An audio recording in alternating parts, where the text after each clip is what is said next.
Channel. Britain's news channel. Join me, Nana Akue, Saturday and Sunday afternoons on GB News. Expect fiery debate and passionate discussion as me and my panel tackle some of the biggest topics hitting the headlines. It's a place for everyone's opinion. No one gets cancelled, but no one gets an easy ride. Oh, she's on it today! Be ready for conversations that are fierce, frank, and of course, fun. Every Saturday and Sunday afternoon from 4 p.m. on GB News, the People's Channel. We are GB News, right across the nation. You can get us on television, on radio, on digital. We're absolutely everywhere. Amazing! You see, amazing! You remind me of me in the European Parliament. But here's the most important bit. We are not part of the mainstream establishment. We think and speak just like you do. We are the People's Channel. Magnificent. That's really, really thoughtful. Come and join us on GB News, the People's News Channel. Join me every Sunday at 6 p.m. for Gloria Meets. In exclusive interviews, I'll be finding out who our politicians really are and what they really think. It's something that you would never want anyone to suffer. I didn't know what channels there were. I didn't think I'd be believed. I must have weighed about 7 stone and I'm 5'8". My instincts was to sort of cover this up. I mean, clearly that was a mistake. Join me every Sunday at 6 p.m. on GB News, the People's Channel. Britain's news channel.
The family of a murdered young woman say the probation service and ministers have blood on their hands after a report reveals serious failings. Good morning. It's 6 o'clock on Tuesday, the 24th of January. This is Breakfast on GB News with Eamonn, Holmes and Isabel Webster. Wherever you are, thank you for your company. Leading the news this morning. Serious mistakes by probation staff allowed a man with a history of violence to stalk and kill Zara Aleena. A watchdog report found errors that meant Jordan McSweeney was not classed as high risk. We're going to be speaking to the policing minister at 6:45. Nadhim Zahawi is fighting for his political life this morning after the Prime Minister ordered his ethics advisor to look into the Conservative Party chairman over a multi-million-pound tax penalty. Boris Johnson has called on Britain's allies to give Ukraine the weapons it needs to win the war against Russia, asking, what is the West waiting for? And a woman who found her father's bucket list after he died has now completed it in his honour. We'll be speaking to her about her inspiring journey a little bit later in the programme, and we're asking you this morning, what is at the top of your bucket lists?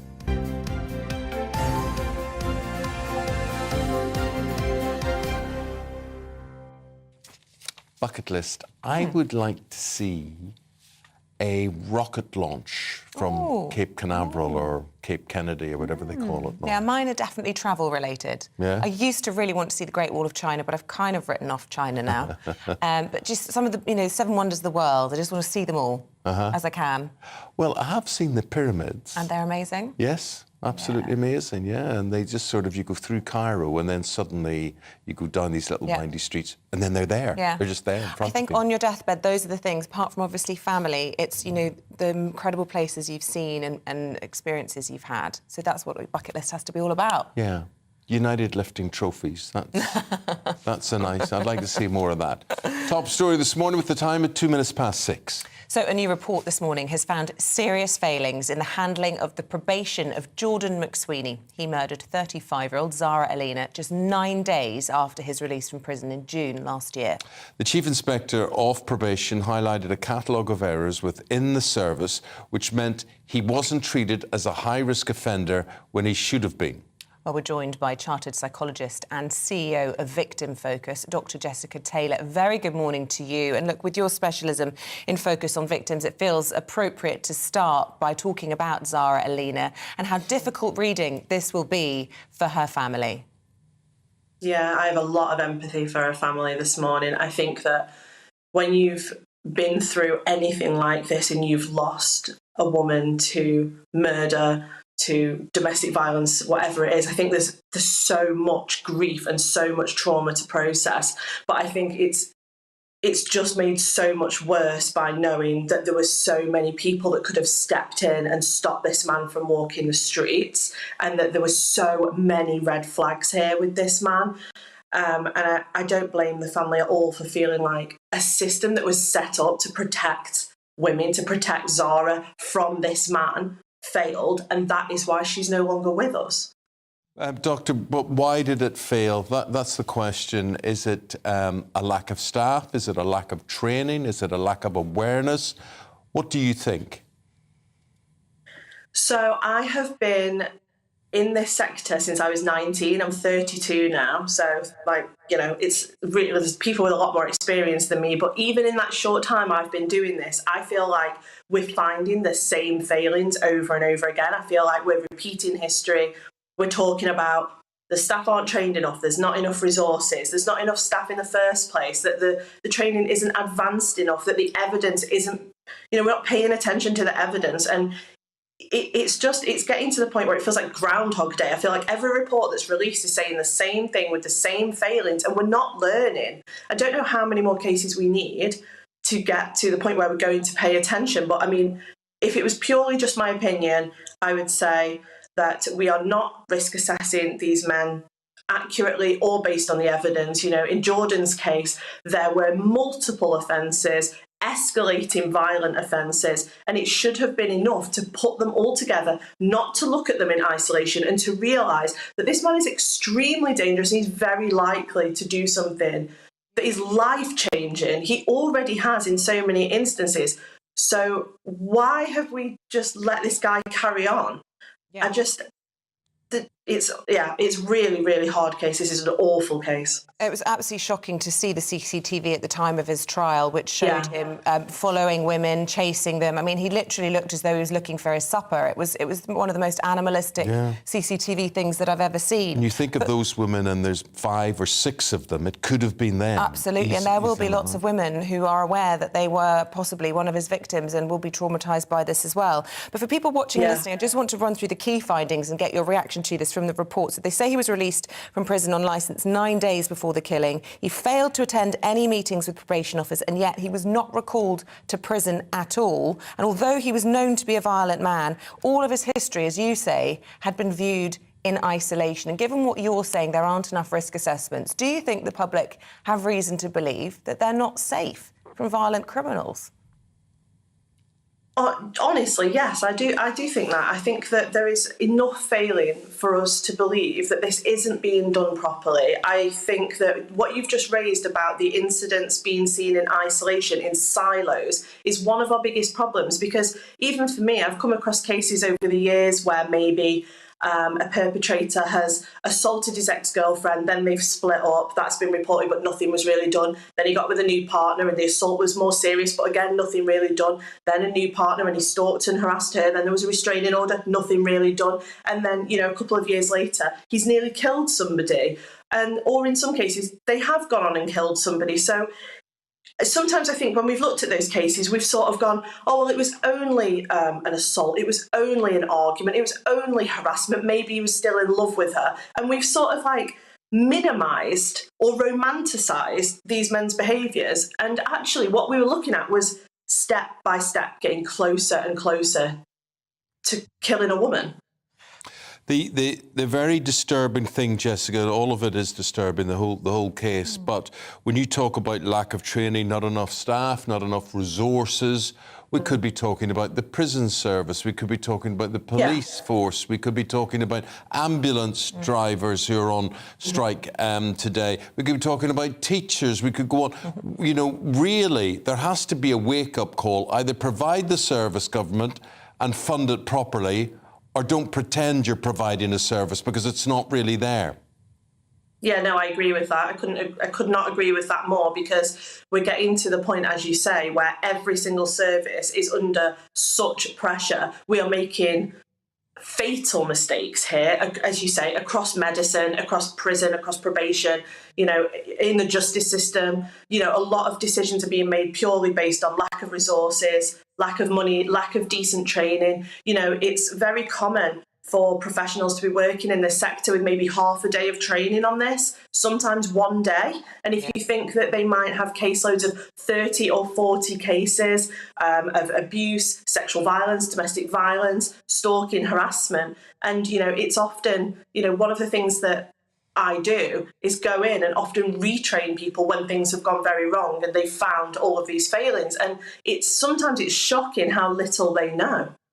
And Zara Aleena's family saying that, as well as ministers, that the probation service have blood on their hands. And yet you do, I wonder if you have sympathy with some of the probation case officers who would have been involved in McSweeney's case, because presumably they will feel terrible. They have a huge responsibility. And as this report found, they had workloads that were unmanageable. Yeah, they often do. And I think that that's the nuance that is required, where I think that what we need to look at, and I feel like this, whether we're talking about the death of a child or in this case we're talking about Zara, what can sometimes happen is the public can hone in on, you know, one probation worker, one social worker or something like that. But actually what you're looking at is systemic failings. And what you need to then look at is the fact that these are normal human beings that are going to work. They maybe have, like I say, 30, 40, 50 high-risk cases. The training isn't there, the support isn't there, the supervision isn't there. And then this will happen and it will change that professional's life. They are absolutely traumatised that that's happened on their watch. And they know that they have a responsibility there, and they know that had they made a different decision, had they known what to do, or had they had the right supervision, this wouldn't have happened. Do you know, Doctor, it's fascinating listening to you, and, you know, there you are, you're representing victims, and you are a psychologist. And getting into the minds of these men, because a number of times you keep talking about these men that do this, and you're absolutely right, it is men. Why is it not women? Why is it men? What would you say in general about the way these men are being brought up in society? That's a really interesting question, because one of the things that I noticed about the reporting and some of the descriptions of Jordan in particular was that he had a really difficult childhood, that he witnessed and was subjected to domestic violence, that it was normalised in his family, that he had been, you know, he'd been around a lot of drugs and alcohol use, a lot of violent people. And so I empathise with that from a trauma perspective. But if you're going to talk specifically about sex difference, we know that women and girls grow up in that environment as well, and they do not go on to stalk men down the street until they find one and murder them. So there is a difference in the way that we're both socialised, where the sexes are socialised differently. Men are more likely to externalise, they're more likely to see violence as an outlet, they're more likely to utilise their power and their strength. And women and girls have other ways, I guess, of processing their trauma and abuse and the things that they've seen. I'm not necessarily saying they're healthier, but they're definitely not as violent. So you see almost similar, if not more, levels of abuse and adversity in women and girls, but you don't see them go on to inflict it on other people. Dr. Jessica Taylor, fascinating talking to you. I'm sorry that it's again such a sad situation with Zara Aleena and the latest woman to be murdered by someone like this. Jordan McSweeney, a report into him described him as a ticking time bomb, and you obviously would agree with that. We want viewers and listeners, their comments, their opinions, their stories, what they would do to fix the probation service, or what they think needs to be done to get things right. But Dr. Jessica Taylor, for the moment, thank you. We'll try and speak to you later on the programme. Thank you very much indeed. Yeah. Thank you. Fascinating talking to her. Really, really interesting. Look, our other top story today is politically orientated. Nadhim Zahawi in the spotlight, still facing calls for his resignation after the Prime Minister asked his independent ethics advisor to investigate the party chairman's tax affairs. Now, all of this, as I'm sure you know, follows reports that Mr Zahawi paid a penalty to the tax office while he was Chancellor. In a statement, he said he was confident that he acted properly throughout. Joining us now in the studio, former Special Advisor to Nadhim Zahawi when he was Education Secretary, and that's Mark Leon. Mark, good to see you this morning. Good morning. It is a bit of a mess, this, all of it, more than a bit of a mess. It's not a good look. Is this the end of Nadhim Zahawi's political career? Well, I'm obviously really biased because I got to work with him for just under a year, and I hope not, because in the time that I worked with him, I found him to be really straight. He's a really, really lovely guy. He was an exceptionally good Education Secretary, I think, but I totally understand, like, I don't know any more about this situation than you guys do, than what we've seen in the press, and I totally understand that when you hear about people potentially not paying their tax, it really cuts to the quick, doesn't it? It really offends our sense of fair play. And do you not think that paying a seven-figure penalty to HMRC is indicative of wrongdoing, and even if the HMRC find that the Chancellor had been careless, that's not exactly the highest standards of professionalism that we expect? I don't think there's any doubt that it's pretty embarrassing for Nadhim, but, like I said, I don't know any more about it than you guys do, and it's one of those awkward situations now where there's this independent inquiry going on. We're going to have to wait and see what the Prime Minister's ethics advisor... I mean, obviously, the spotlight, and, you know, you see these pictures, he looks like some sort of Bond villain. He's being painted in the front of the Times here this morning. But the spotlight is not just on him. The spotlight has to be on the Prime Minister as well, as regards his, what am I trying to say, his decision, his choice-making. Yeah, and when you're trying to put a government together, if you're the Prime Minister, you've got a relatively limited number of people you can pull from in order to make cabinet ministers and ministers and so on. You will be briefed by the officials and by other people within the party as to who's available and what their skill sets are. And for some people, you may be briefed that there are things you need to be aware of that aren't necessarily so publicly available. And so you have to put the best people in the best places possible. You don't always get, you know, everyone you get to pick from. But I mean, Rishi Sunak is clearly expending some political capital on Nadhim Zahawi, isn't he? He's obviously taken that decision not to sack him outright or even suspend him pending this inquiry. And it does have a sort of smack of the Boris era, does it not? So organise an inquiry and sort of kick it down the road and talk about it later, because that's going to be the rebut we get from every single person we speak to. The rebuttal will be, there's an investigation, we can't possibly say any more. And yet the public have a right to demand questions, to know when those questions will be answered. You're absolutely right. And the Prime Minister will have that pressure building on him, as Eamonn says. Yeah, he will do, and of course people will want to know. But actually an important part of integrity and doing things in the right way is to try and let independent people go about their work, trying to get to the bottom of it. I don't think this inquiry is going to take forever, because that pressure, like you said, is going to build and build and build. And every time a politician goes on the news from the government, they're going to be asked by people like yourselves, you know, what do you think about the Nadhim Zahawi situation and so on. And we don't want that to go on. But right now, we don't really know any more than the media reports out there. And so I think we need to let that inquiry go on. What we do know, you were a special advisor, right? Very interesting job, very interesting what you do. You advise people who then end up implementing law, creating new laws and whatever. Now, you just heard that psychologist that we were speaking to about that terrible Zara Aleena murder from Jordan McSweeney. And she talked about, this was just the probation service, but you worked in education. We could be talking about education, we could be talking about prison service, we could be talking about doctors, anything. But lack of training, not enough staff, not enough resources. Overall, this picture, underfunding throughout the whole public sector. What is the reality that politicians have to face up to, or we, the general public, have to face up to about the services we are provided? You've made a really, really good point. And actually, before I came into the world of Westminster, I was a teacher and head teacher for 15 years. I set up a secondary school in Bedford where I live, and I was a head teacher there for 5 years.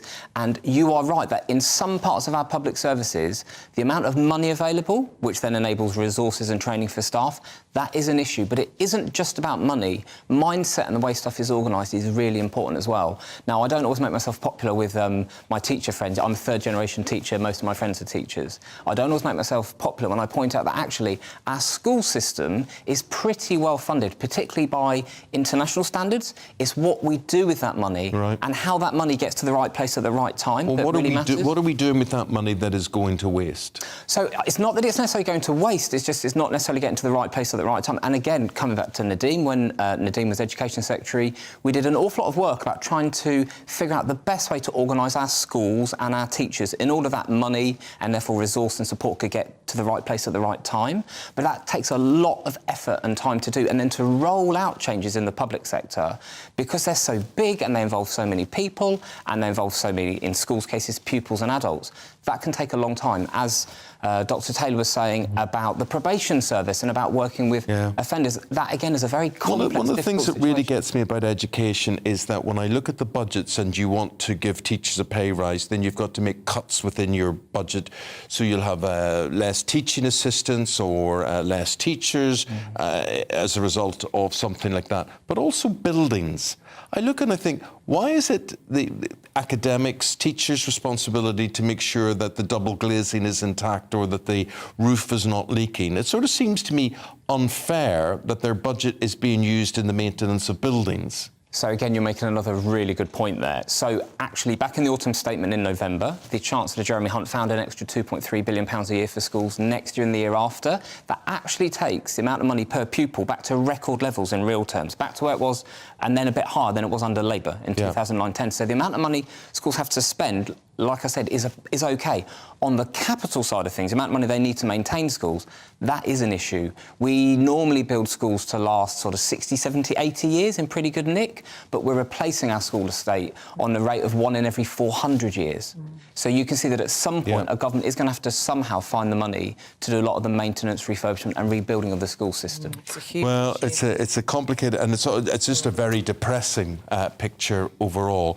Mark Lehane, thank you very much indeed for your take. He's a former special advisor to the Education Secretary, as he was then, Nadhim Zahawi then. And I'm sure you've got lots of interesting things to talk about in the public sector and education in particular. But for the moment, Mark, thank you very much indeed. Maybe you come back and review our newspapers one day. Oh, there's so much I'd love to talk to you about schools. Catherine Birbalsingh talking today about the independent sector. We'll have to get you back and have another segment.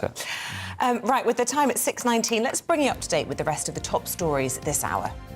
Almost 2,000 ambulance workers in the northwest of the country are going to walk out today in this ongoing dispute over paying conditions following yesterday's walkout of staff in the West Midlands. The government says it will continue to engage in talks, but the union says the ministers are belittling their efforts to save lives rather than discussing a pay offer.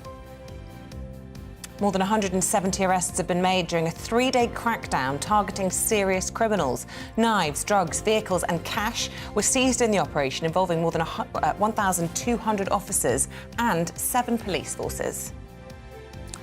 The government's resisting calls for a large-scale pilot menopause leave programme.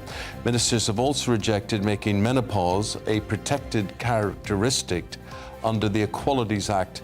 The chair of the Women and Equalities Committee says she's disappointed in the lack of commitment by the government.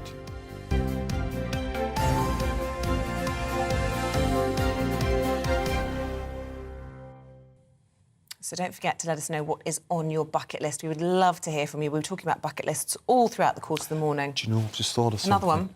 The Northern Lights. Oh, I'm off to Sweden, actually, in a couple of weeks. Are you? And Good. apparently in Stockholm, sometimes, if you're lucky, you can see the Northern Lights. But you can see the Northern Lights in Northern Ireland, in Scotland, in the north of England, if you're lucky. If you're lucky. I've never seen them in Scotland. Light pollution and clouds and whatever all play a part in whether you can see them or not. But you haven't seen them. I haven't seen them, and I would say they're definitely on the bucket list. So I think I've If you've seen them, are they worth seeing? Are they worth it? I'm sure they are. Yeah, travel travel. The Rio Carnival. I'd like to go to the Rio Carnival. Yeah, and what's the one in New Orleans when they all... The Mardi Gras. Mardi Gras, I'd like to go to that, yeah. See, the thing about the Mardi Gras is there's, they go through the streets and there's a lot of naked women. A lot of naked women with beads around their neck, and they throw beads Carnival, and things. yeah, and they shake themselves. Their booties. They do all that. Well, then you're not allowed to go to that one. They don't just shake their booties, but anyway, they shake everything. I would be a bit embarrassed. Would I wouldn't know where to look. No, of course. For all of that. But anyway, what have you seen that you recommend us seeing as well? Yeah, absolutely. We're going to take a break. After that, we'll be talking about a low emission zone. Campaigners are claiming they'll be the final nail in the coffin for businesses. First of all, here's your forecast. Good morning, I'm Alex Deakin. This is your latest weather update from the Met Office. Some thick fog out there this morning. It's patchy, but it will take much of the day to clear. Most of the south, again, cold but bright, thanks to this area of high pressure. Milder further north with a lot of cloud. Weather fronts just bringing in the air from the Atlantic, which is why it is much milder again to start the day across Scotland and Northern Ireland compared with England and Wales, where not only do we have some fog, but there's also a fairly extensive frost, which will gradually clear. The fog, as I said, could take a while to clear. It's quite grey across the far east of East Anglia and the far southeast, staying pretty glum here through the day. Lots of cloud further north, particularly for western Scotland, Northern Ireland, where it'll be thick enough for a little bit of rain at times, but some brightness across Aberdeenshire. Could see highs of 12 or 13. Further south, single figures, even where it's sunny, only 4 or 5. And if the fog sticks into the afternoon, which it will, temperatures may not get much above freezing. And quickly dropping back below freezing, that blue glow on the chart there. So it's going to turn cold again across the south, but changes further north. This line of rain trickling in, nothing too heavy, but it is going to bring about something of a change as we go into tomorrow. Again, across the south, there will be some frost, but perhaps not as cold as the night just gone. Again, there will be some fog around as well for the morning rush hour, but that'll clear tomorrow morning. And then this band of rain will trickle its way into northern England, parts of Wales, turning things a bit damp and dreary. Brighter skies for Scotland and Northern Ireland, some sunshine returning along with a few showers. And it will be turning a little cooler across Scotland and Northern Ireland, back into single figures. Further south, another pretty cold day as the cloud thickens and the rain trickles south, but signs of temperatures starting to rise across the south. Not much rain in the forecast into the weekend, most places staying dry, some sunshine but a lot of cloud, and as I said, just signs of things turning a bit milder in the south later this week.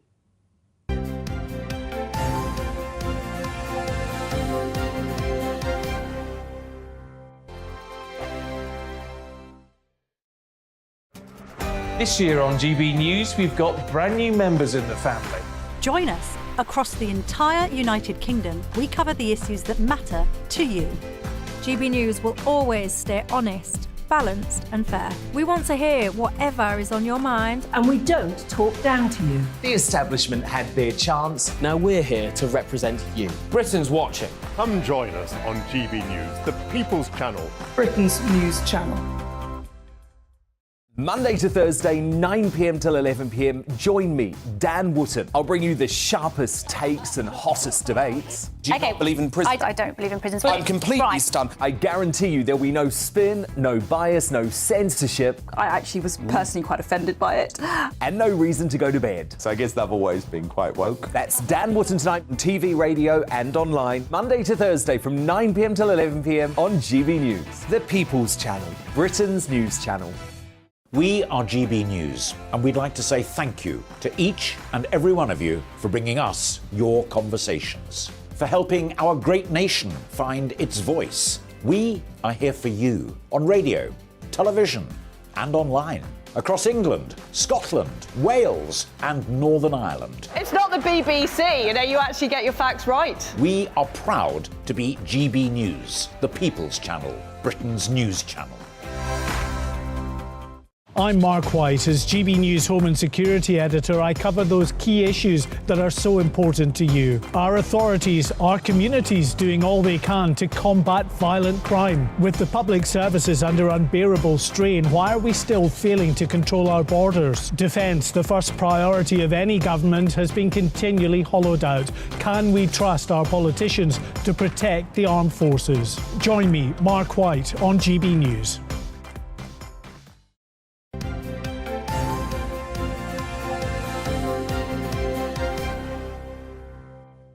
Hello, good morning on this Tuesday morning. It's Eamonn and Isabel to wake you up, shake you up with our little GB News extravaganza for breakfast.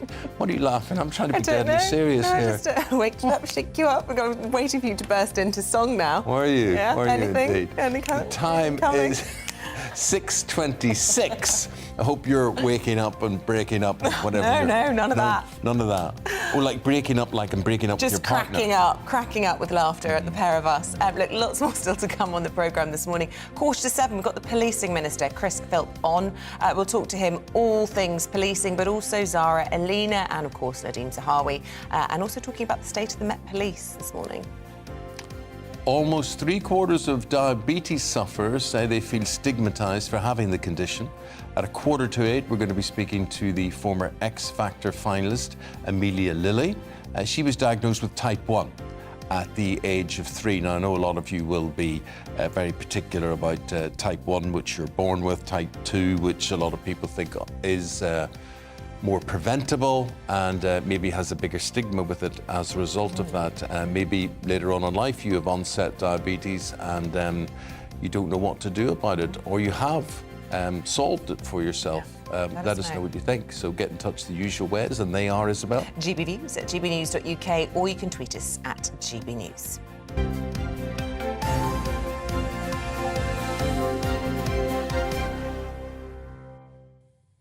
Now, last year, Scotland avoided breaching legal air pollution limits for the second time in 12 years.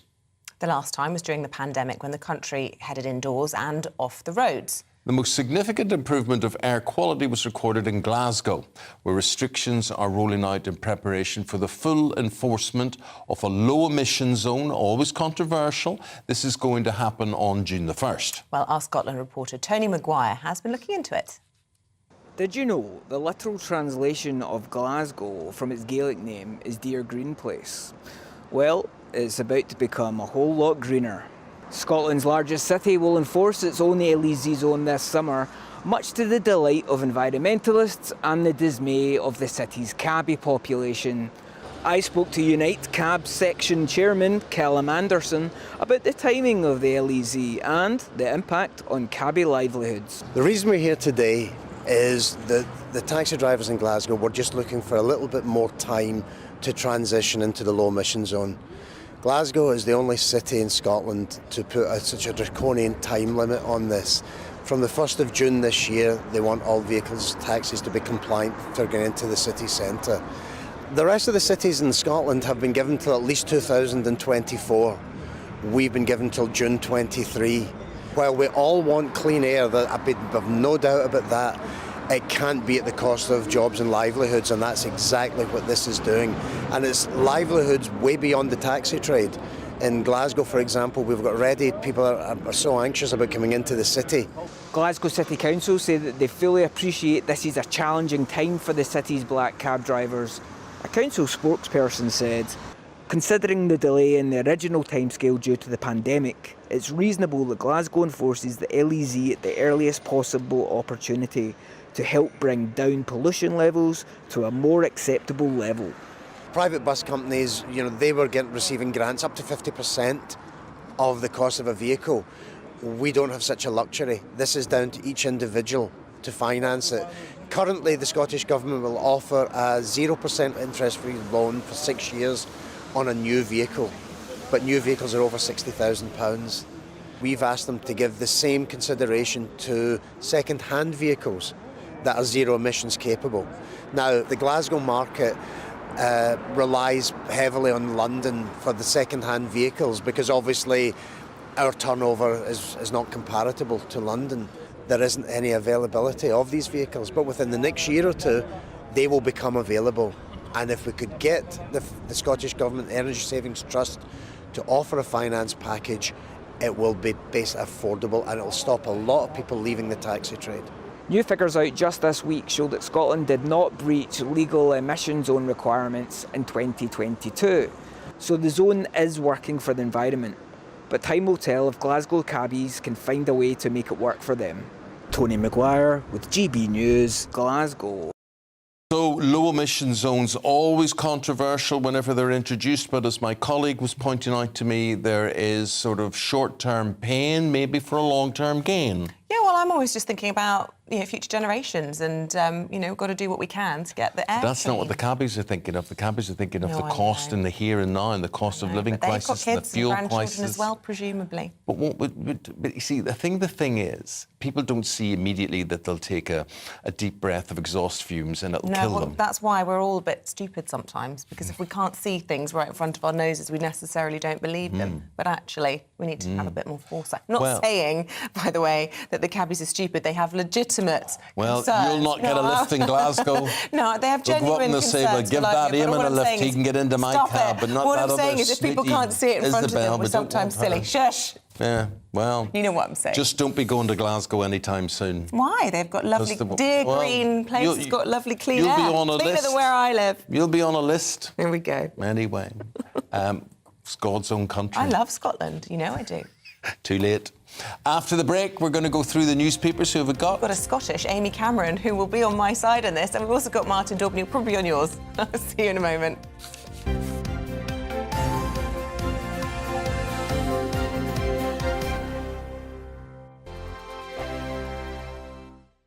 He's the king of breakfast TV, and he's back. Eamonn Holmes, back on the TV with me this morning. Even remember my name. I know, it's been 4 months. You have holy water by your bed? Oh, yes. Already to bless. Yeah. Oh, Eamonn.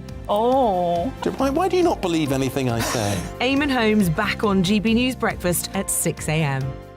Every weekend, it's Mark Dolan Tonight. Bigger and better, starting at 8 p.m. Friday and Saturday. Can't be too safe. Bring it on. Has there ever been a more innuendo feature? And Sundays, we're on at 9. It's ridiculous. Just get on with it. Maybe you should get a proper job. Only on GB News, the People's Channel, Britain's news channel.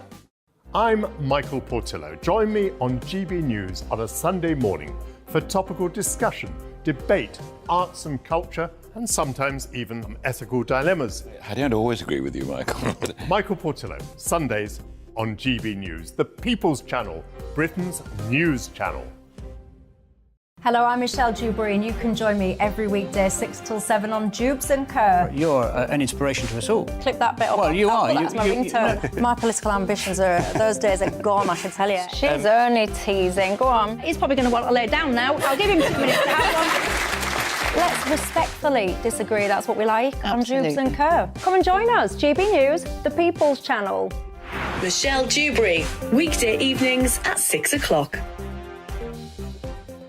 Monday to Thursday on GB News, it's Bev Turner Today from 10 a.m. We're going to be here for you, our GB News family, to keep you up to date, but also make you smile. The guy went from puberty to adultery. And I can't wait to bring a few of my own opinions. I have no time for cultural totalitarianism. We'll engage in passionate, but always polite debate, with your thoughts and opinions at the centre of it all. Only on GB News, the People's Channel, Britain's news channel.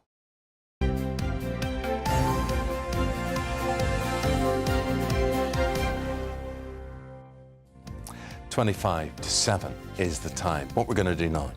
We're going to look at the front pages. That's a good idea. Let's do that. Right. Guardian focuses on the Prime Minister's admission that questions need answering on Nadhim Zahawi's tax affairs. Here's the Mirror. They're going with the only way is ethics. See what they did there? As the Tory tax row deepens. What did they do there? The only way is Essex. The only way is ethics. Was that like a pun? Yeah. Do you watch that programme? No. Oh. Did once. Did you? Yeah. Why not?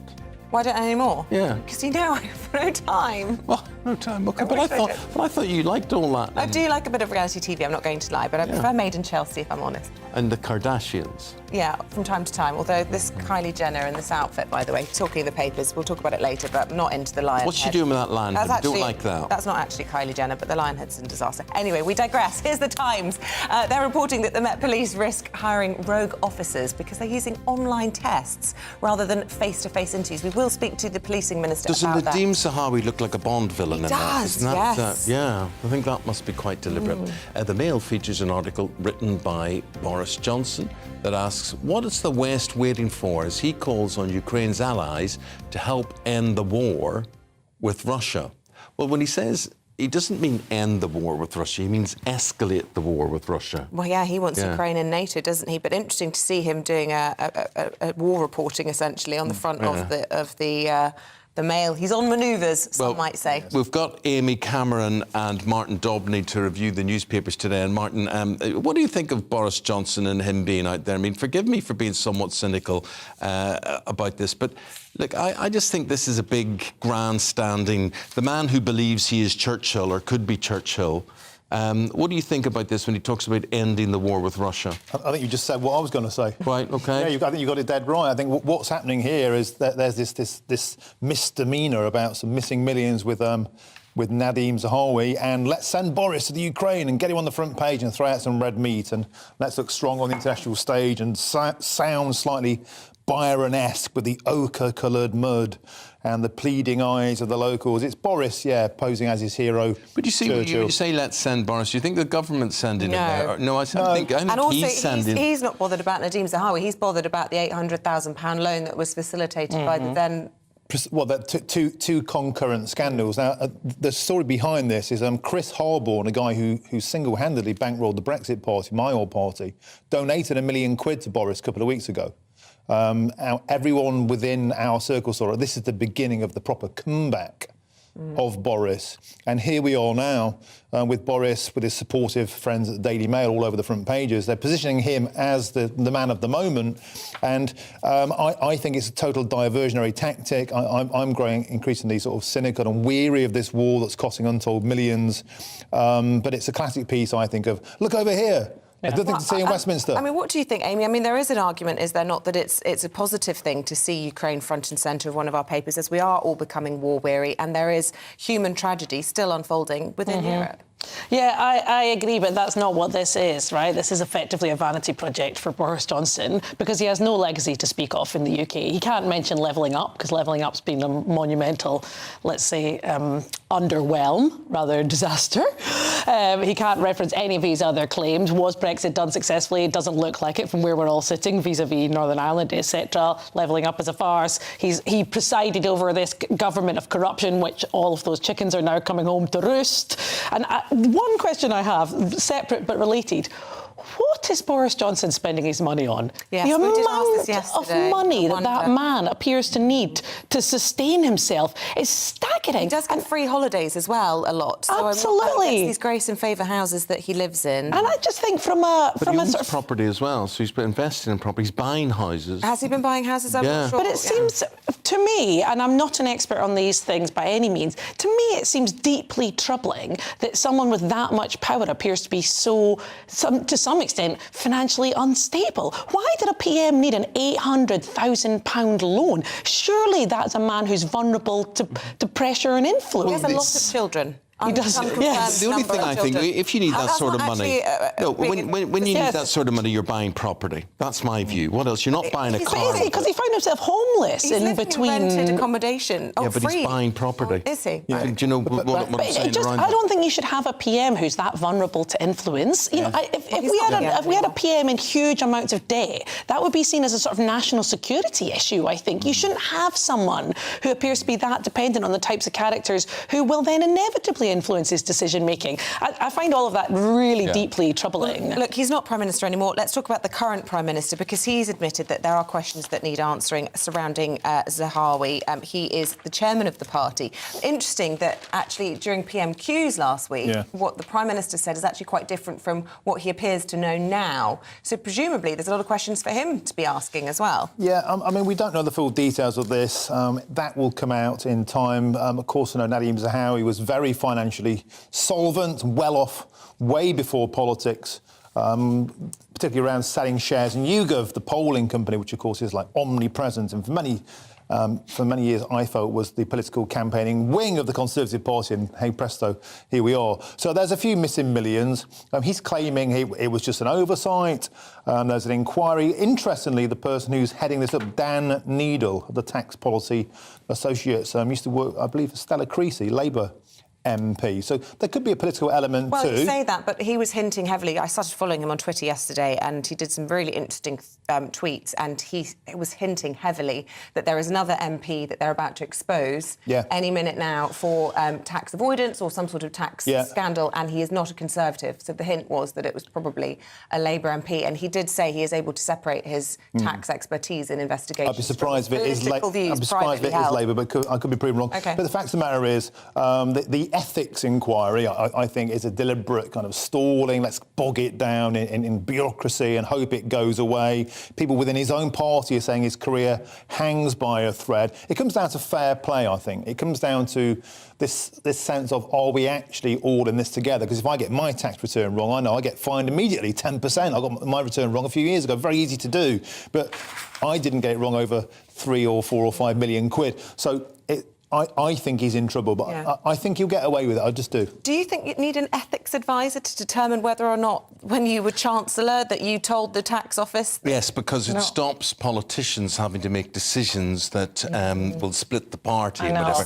So they just palm it off to someone else. It's a sign of weakness, isn't it? I mean, Rishi Sunak does not have the political or public capital to make the types of decisions he needs to make. He's very short on allies within the party. He's unable to push through his own, well, I'm not clear what his legislative agenda is, but absolutely he should be asking Nadhim Zahawi to stand down, and he doesn't have the power, he doesn't have the people behind him. I was referencing to Martin, I don't know if you remember, there was a scene in The Thick of It years ago, always very prescient on political issues, where in the wake of a political scandal they announce an investigation and the minister says, oh thank God. And that's what this is, right? It's just kicking it into the long grass because he's a weak PM. But I think this is coming in the back of so many sort of corruption, cronyism, scandals, and the stink around the Conservative Party at this point is unavoidable. But this one I do think is like deeply troubling because it speaks to the fact that we have people in power now who represent the elite, and if we have a man overseeing the tax authority who does not appear to see it as his own responsibility to pay tax,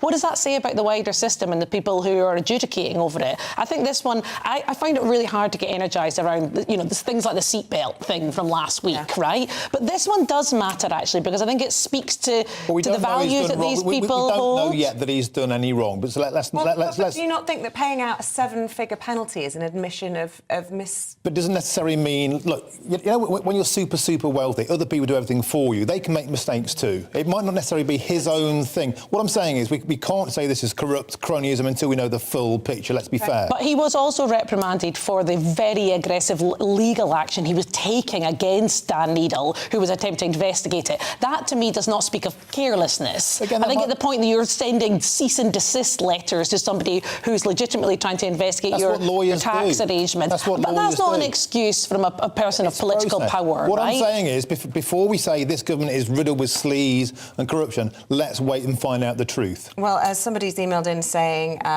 independent investigation paid for by the taxpayer. Independent's laughable. The Prime Minister needs to get a grip and sack him. That's from Colin this morning. It does all boil down to more money being spent investigating government ministers. Let us know your thoughts on that this morning. Now, Amy, here is a story. The headline, the front page of the Telegraph, it says, menopause laws discriminate against men. They've been rejected by the government to avoid this, and campaigners had called for menopause to be made a protected characteristic in the same way as race or religion, because they're worried that middle-aged women were being pushed out of the workplace because employers didn't support those struggling with the symptoms.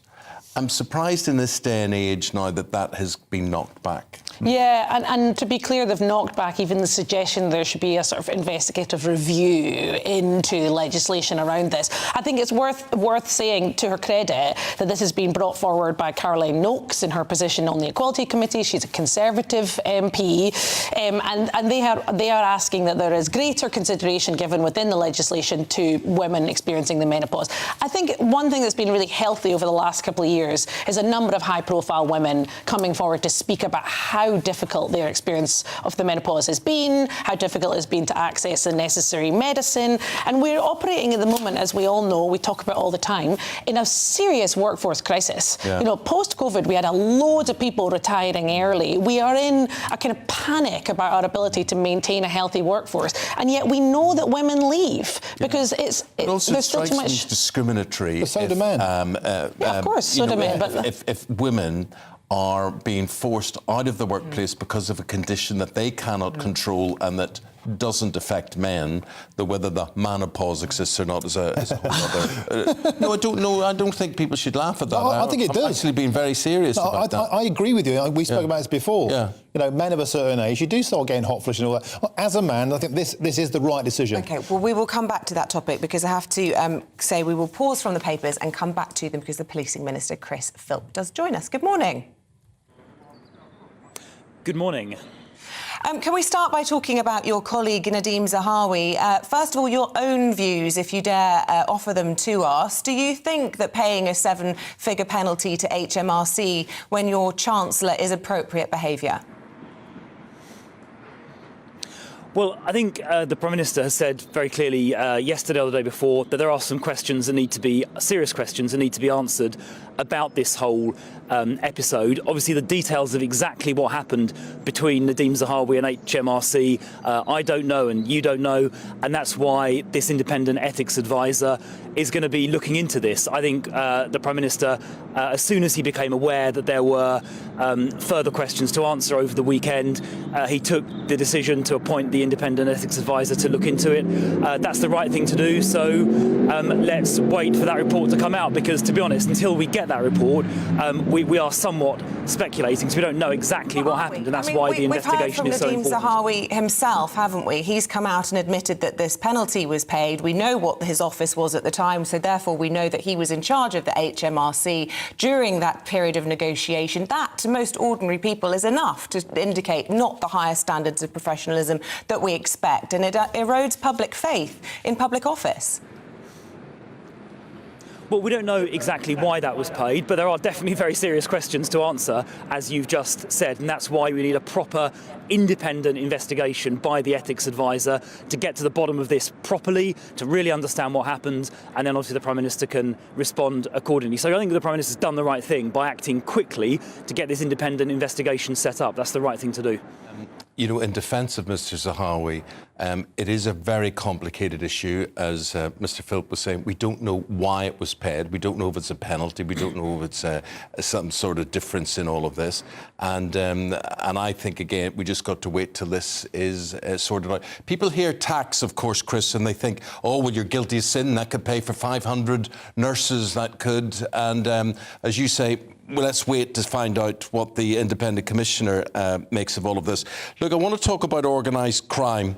A lot of the country blighted by it. And you have this policy, or the Home Office is championing this policy of clear, hold and build. What does that mean? Well, we've been piloting it in a few areas, including Merseyside and in West Yorkshire. And it's where the police identify a particular area, probably quite a small geographic area, where there is an organised crime gang that's taken hold.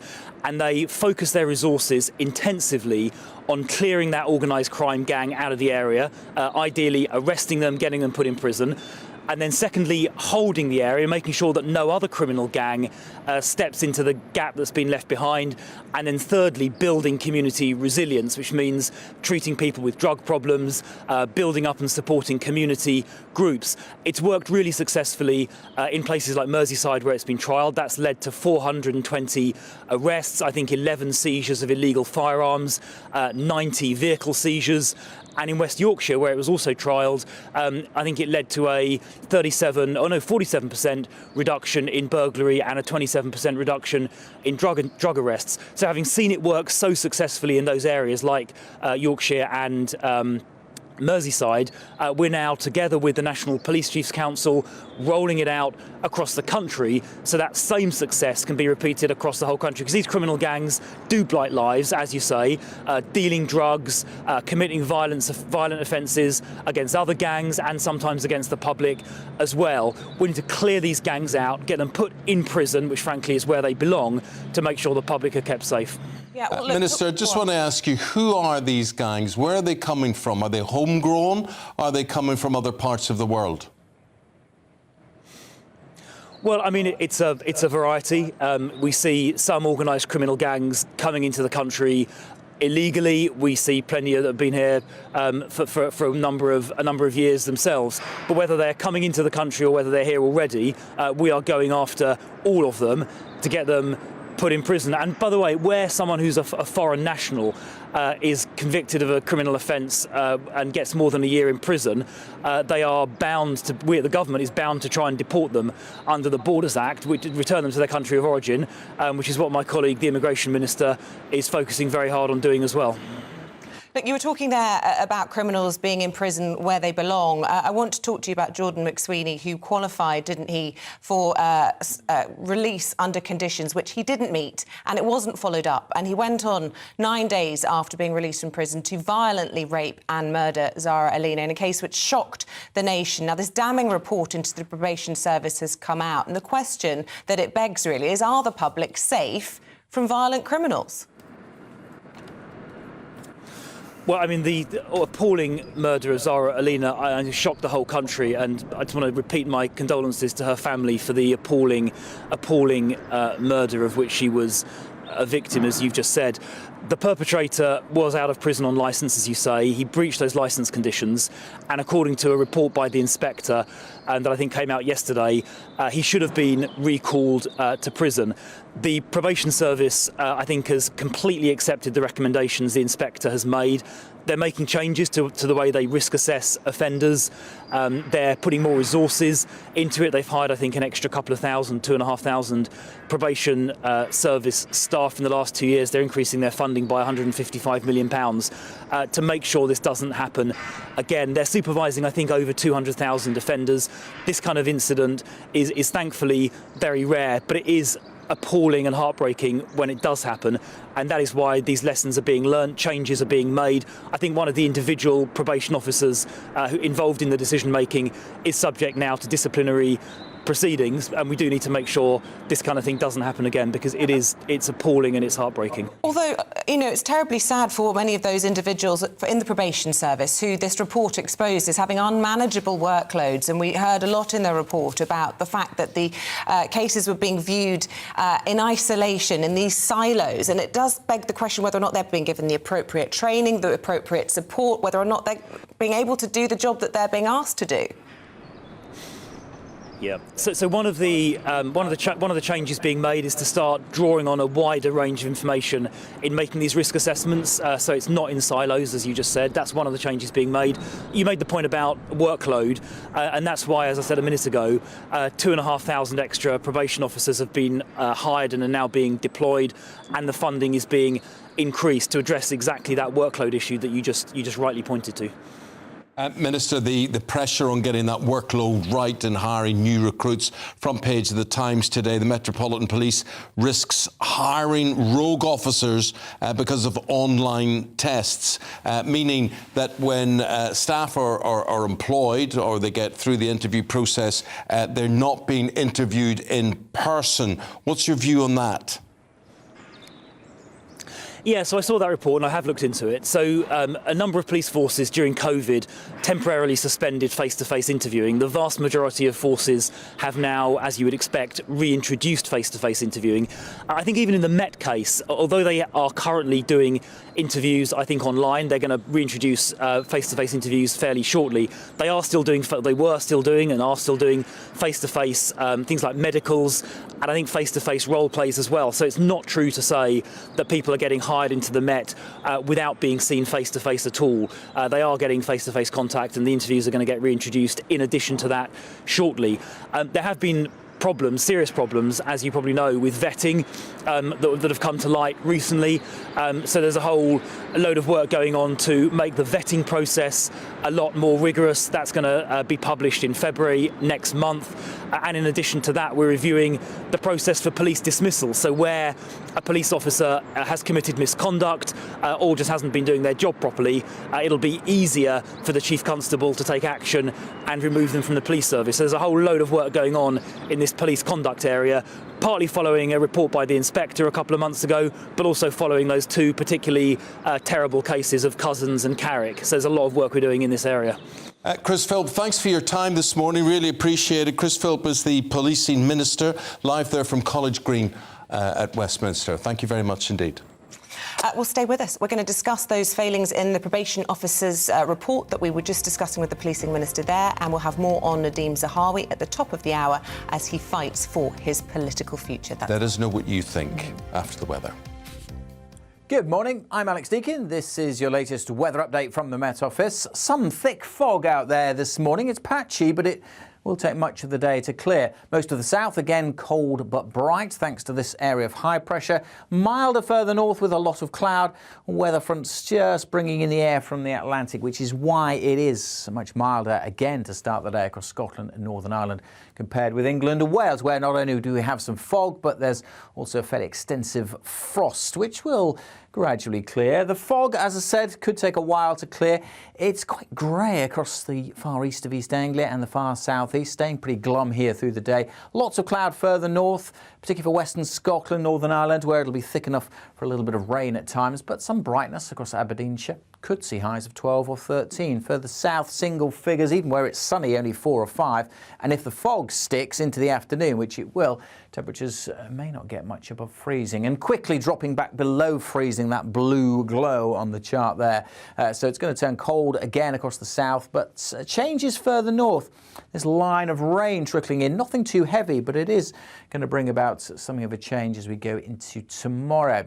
Again, across the south, there will be some frost, but perhaps not as cold as the night just gone. Again, there will be some fog around as well for the morning rush hour, but that'll clear tomorrow morning. And then this band of rain will trickle its way into northern England, parts of Wales, turning things a bit damp and dreary. Brighter skies for Scotland and Northern Ireland, some sunshine returning along with a few showers. And it will be turning a little cooler across Scotland and Northern Ireland, back into single figures. Further south, another pretty cold day as the cloud thickens and the rain trickles south, but signs of temperatures starting to rise across the south.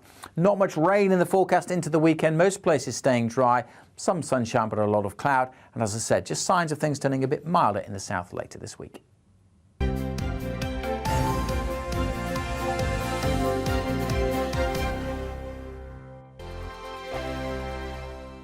I'm Simon Evans. Join me on GB News for Headliners at 11 p.m. What's the scoop? I'll be joined by two of the country's top comedians. That's right. As we take a look at tomorrow's newspapers tonight. We're going to get into trouble. If it's a big story, we'll be covering it. Spill some tea on him. There we go. But we'll also have some fun. I wouldn't stick up a bank. My father didn't love me. So anyway. Headliners every night from 11 on GB News, the People's Channel, Britain's news channel.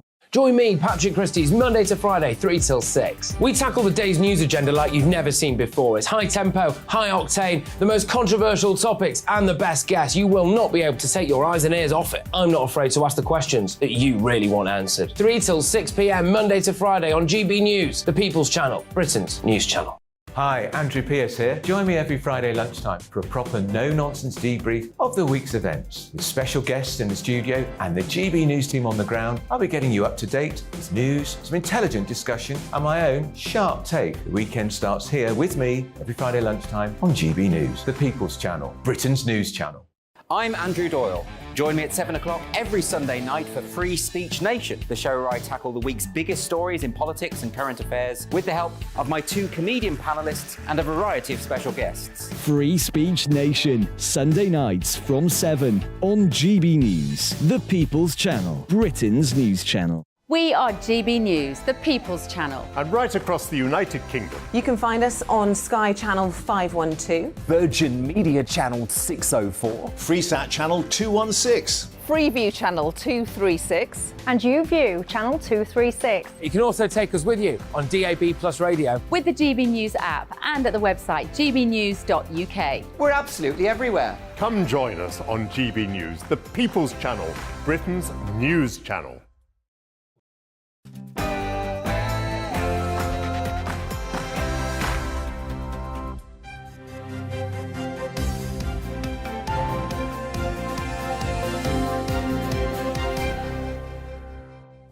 The family of a murdered young woman say the probation service and ministers have blood on their hands after a report reveals serious failings. Hello, very good morning to you. It is 7 o'clock, Tuesday morning, 24th of January. You're tuned into Breakfast on GB News with Eamonn and Isabel. Here's what's leading the news this morning. Serious mistakes by probation staff allowed a man with a history of violence to stalk and kill Zara Aleena. A watchdog report found errors meant Jordan McSweeney was not classed as high risk. Policing Minister Chris Philp told us lessons have been learned. This kind of incident is thankfully very rare, but it is appalling and heartbreaking when it does happen. And that is why these lessons are being learnt, changes are being made. I think one of the individual probation officers who involved in the decision-making is subject now to disciplinary proceedings, and we do need to make sure this kind of thing doesn't happen again. The Conservative Party chairman, Nadhim Zahawi, is fighting for his political life after the Prime Minister ordered an ethics advisor to look into the Conservative chairman over a multi-million-pound tax penalty. Boris Johnson's called on UK's allies to give Ukraine the weapons it needs to win its war against Russia, asking what is the West waiting for? And a woman who found her father's bucket list after he died has now completed it in his honour. We're going to be talking to her about this whole journey, what it means to her later in the programme. And you've been letting us know what is top of your bucket list. So we've got things like cruises, we've got the Northern Lights, parachute jumping in there. I personally would love to see a rocket lift off. And from Cape, what is it called? Is it Cape Canaveral now? Is it Cape Canaveral? Yeah. I would love to see that. It must be the most amazing experience to see something like that. What about you? Mine are all travel related, just to see the Seven Wonders, just, you know, a casual see the Seven Wonders of the world. But you can't see the Seven Wonders. No, of course you can't. But I would like to see a lot of, you know, what the spectacles of the world, put it that way. Yeah. Big rivers, whitewater rafting. I have what done are the that. Seven Wonders of the world? Oh, the Hanging Gardens of Babylon. There's Atlantis, multiple different versions, aren't there? The pyramids were in there. There's a question. I couldn't list them. Shall I Google it? Yeah, Google it and see what we get back to you in a minute. Up there. But anyway, let us know what you want to see, what you want to do before you pop your clogs.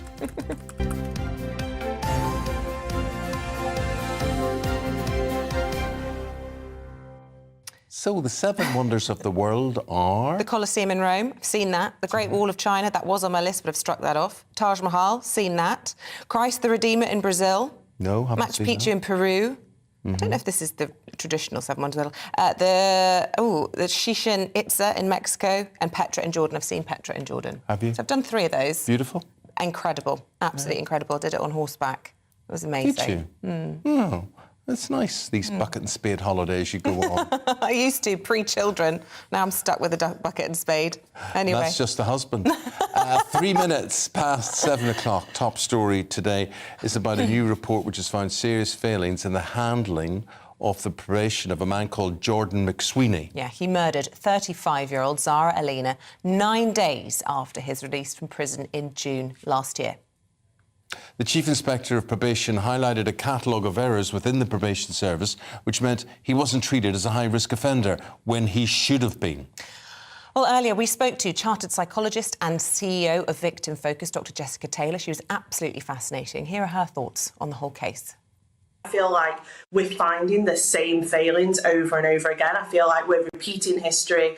We're talking about the staff aren't trained enough, there's not enough resources, there's not enough staff in the first place, that the training isn't advanced enough, that the evidence isn't, we're not paying attention to the evidence. And it's getting to the point where it feels like Groundhog Day. I feel like every report that's released is saying the same thing with the same failings, and we're not learning. I don't know how many more cases we need to get to the point where we're going to pay attention. But I mean, if it was purely just my opinion, I would say that we are not risk assessing these men accurately or based on the evidence. You know, in Jordan's case, there were multiple offences, escalating violent offences, and it should have been enough to put them all together, not to look at them in isolation, and to realise that this man is extremely dangerous and he's very likely to do something that is life-changing. He already has in so many instances.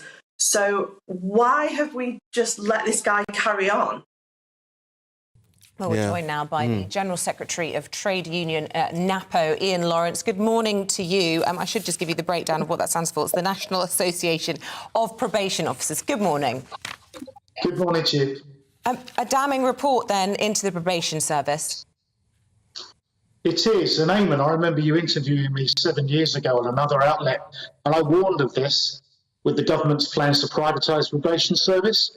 And what we've seen since then is a catalogue of calamities like this, thankfully rare compared to the overall reoffending rate, but nevertheless, we were proven right. And that's no comfort to the family of Zara. Have gone through a terrible, terrible time, and our hearts go out to them. But I'm not surprised that instances like this have happened over the years since.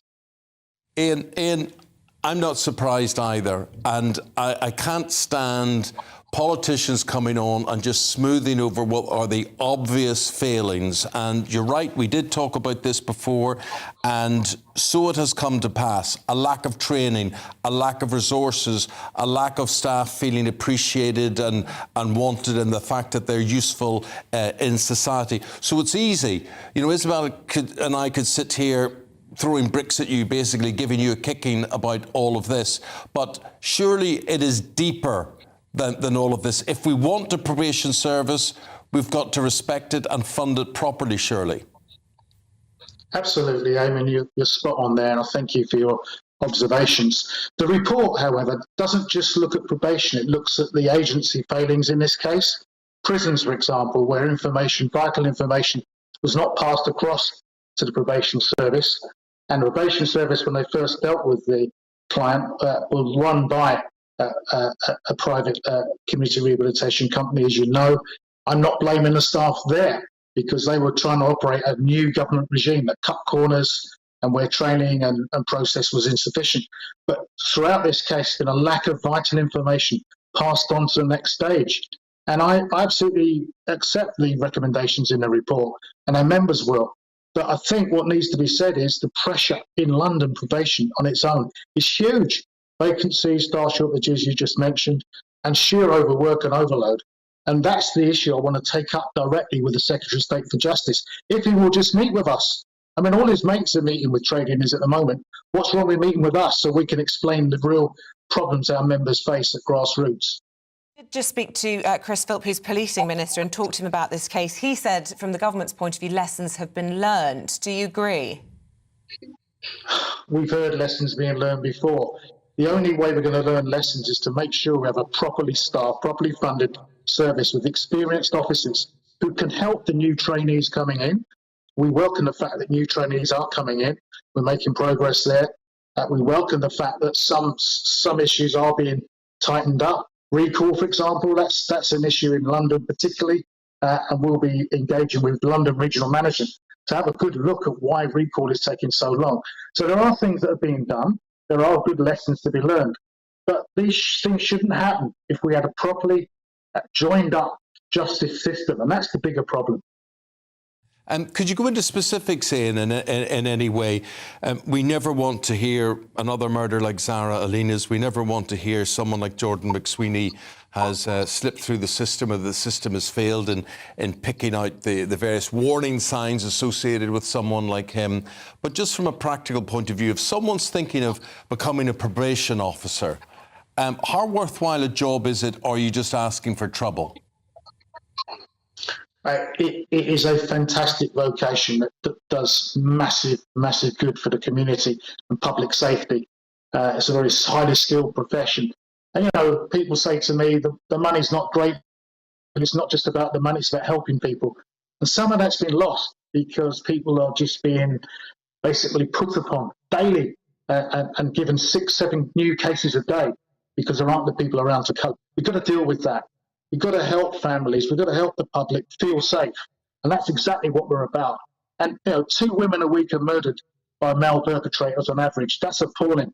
And that's a government issue. More needs to be done there to protect our society. Well, not give them probation, keep them in prison. Well, that's an easy one. I mean, there are too many people in prison who are on short-term sentences that shouldn't be there. And arguably, there are people of a higher risk who are not in prison. I mean, that's a basic equation. But whose decision We're would it be? about making sure that prison works. Sorry.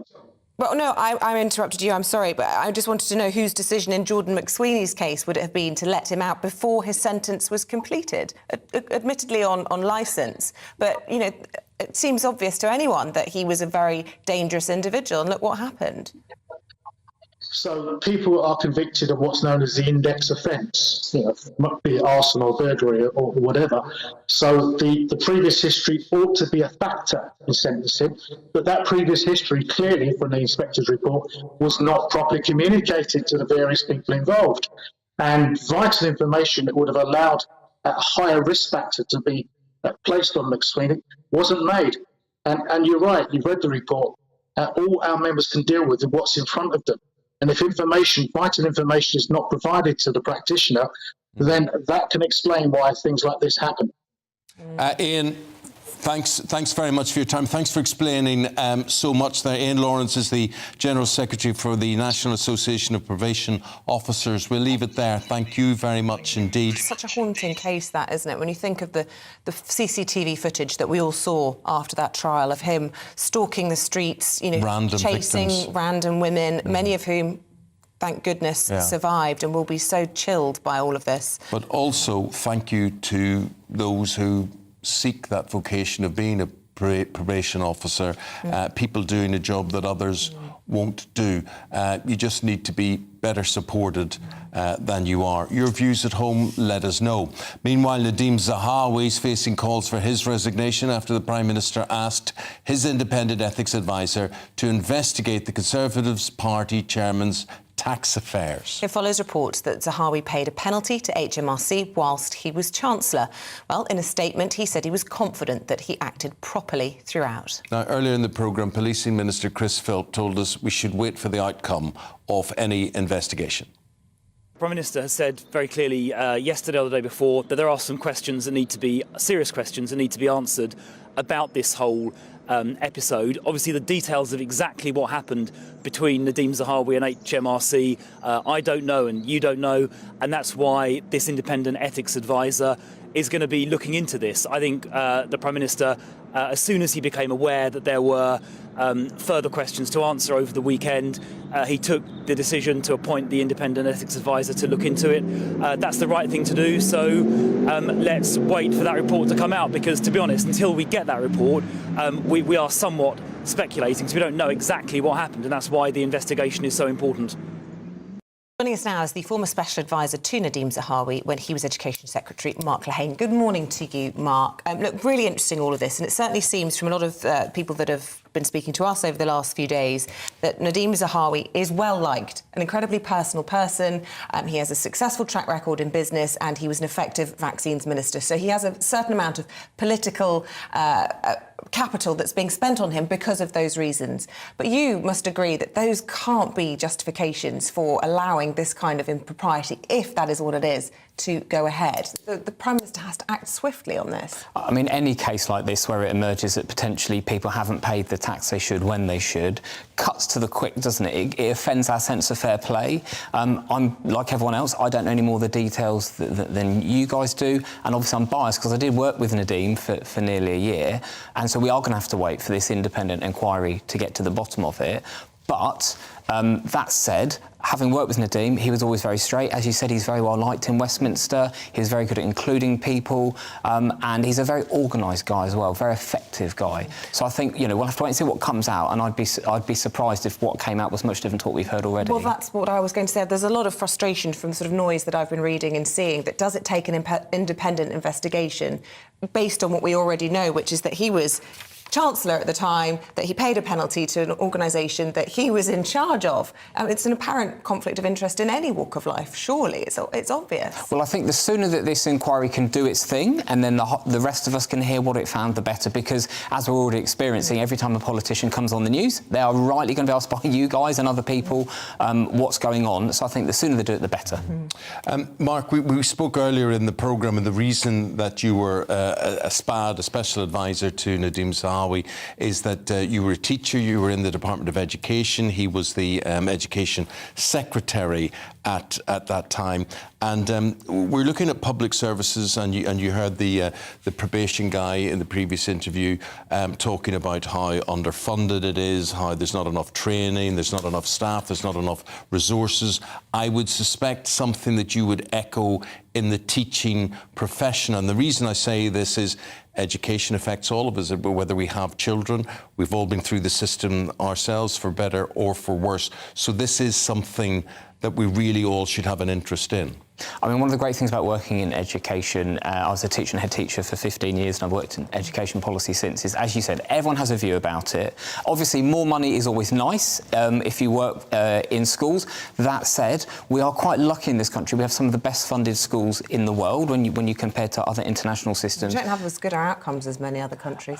We don't have the best outcomes in the world, but actually... we don't treat our children like robots. We don't stick them and plug them in and treat them like machines. If we want people... I don't think they do that in I think Europe. They do. I think they. I mean, well, I think they do. Well, the good news story is actually it would appear that England, in particular, has been making progress in recent years. And when you look at some of the international comparisons, the different assessments there are, we seem to slowly but surely be going up the international rankings. And, and that's not just because of the amount of money we've got; it's because we've been getting a lot better over the last 10 years or so. I watch people and tiger parents in particular, people who make their children's lives a misery for what should be the happiest days of their lives. You will disagree with me, but I think education is right to a point. It's very, very important, but it's the type of education I want to talk to you, Mark. The president... I don't disagree that childhood should be about happiness, which is what you just said. You should disagree that... You just said childhood should be about happiness, which you'll disagree with. I think childhood should be about happiness. No, I'm talking about... You're talking about the intensity of education, which I'm talking about.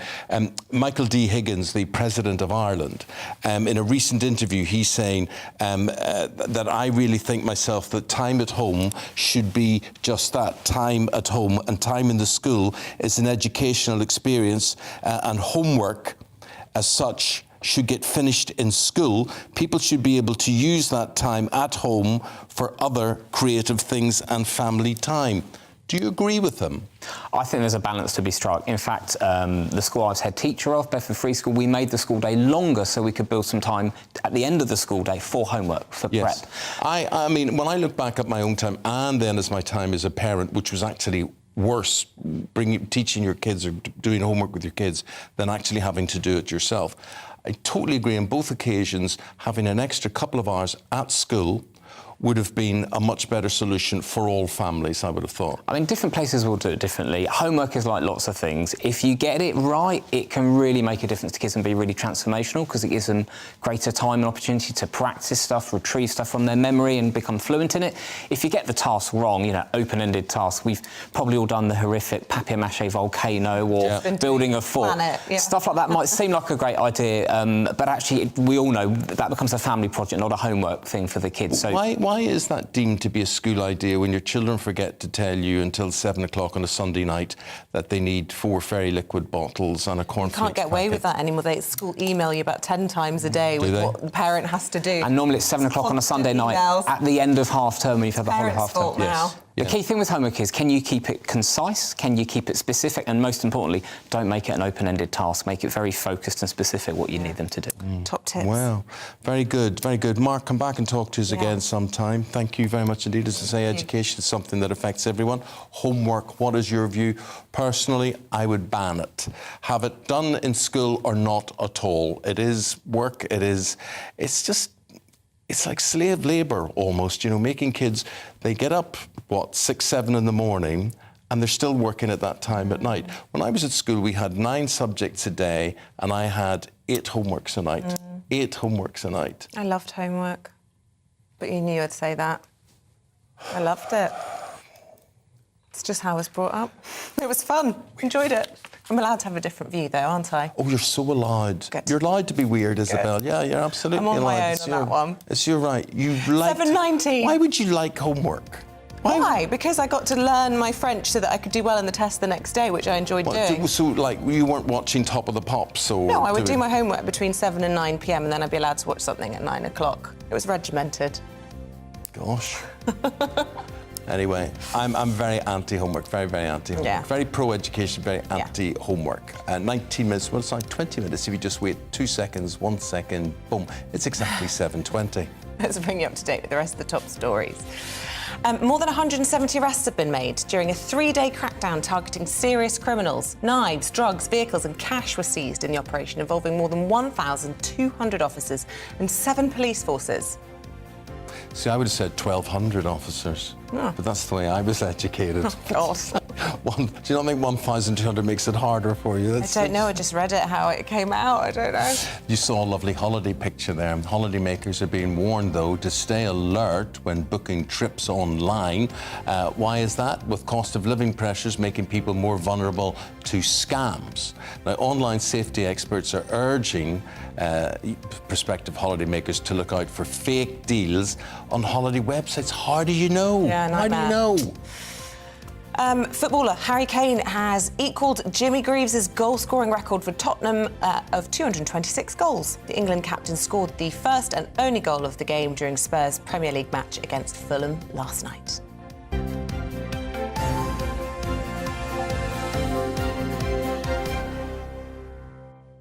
You see, those scam things, Yeah, right? awful. The amount of people who now send me texts and emails and say, do you think this is a scam? How do I know? Yeah, horrible. I don't know if it is or Yeah, not. no. And the thing you get with bank alerts, texts on your phone, my answer is no, I don't answer anything. If you want to view your account online, no, I don't, right? So don't, you know, you're worried about It's everything. frightening, yeah, it really is, because it's so easily, you can have identity fraud. Well, you've had it, haven't you? You've had your identity nicked. I've had it. Shocking. Shocking. Yeah. That's terrible. There's only one, Eamonn Holmes. Yeah, but they thought I was George Clooney. That was the point, and then there was more money in it.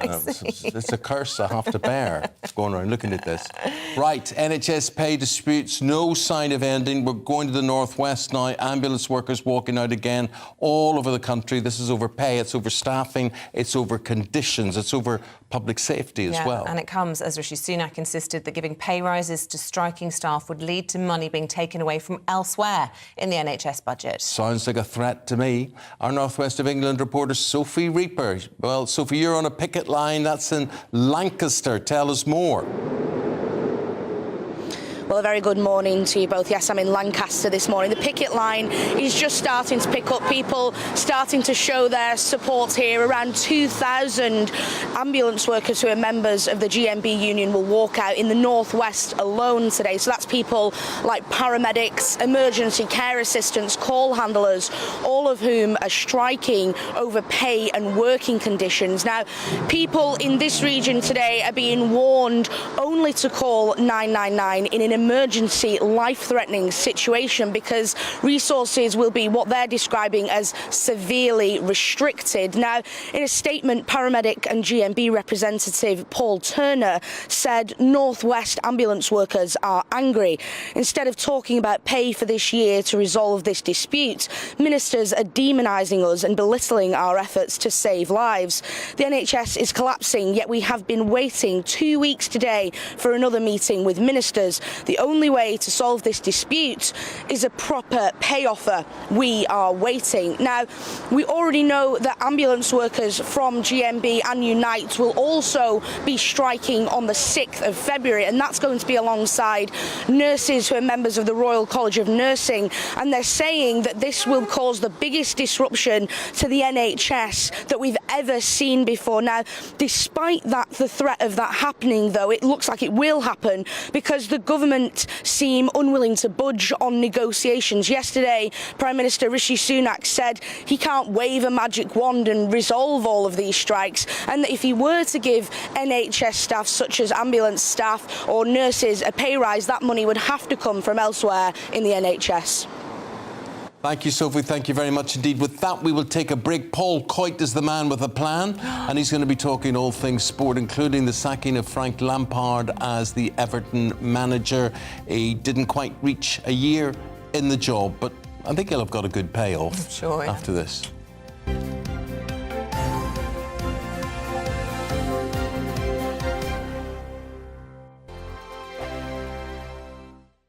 He's the king of breakfast TV, and he's back. Eamonn Holmes back on the TV Surprised with me this morning. even remember my name. I know, it's been 4 months. You have holy water by your bed? Oh, yes. Already to bless. Oh, Eamonn.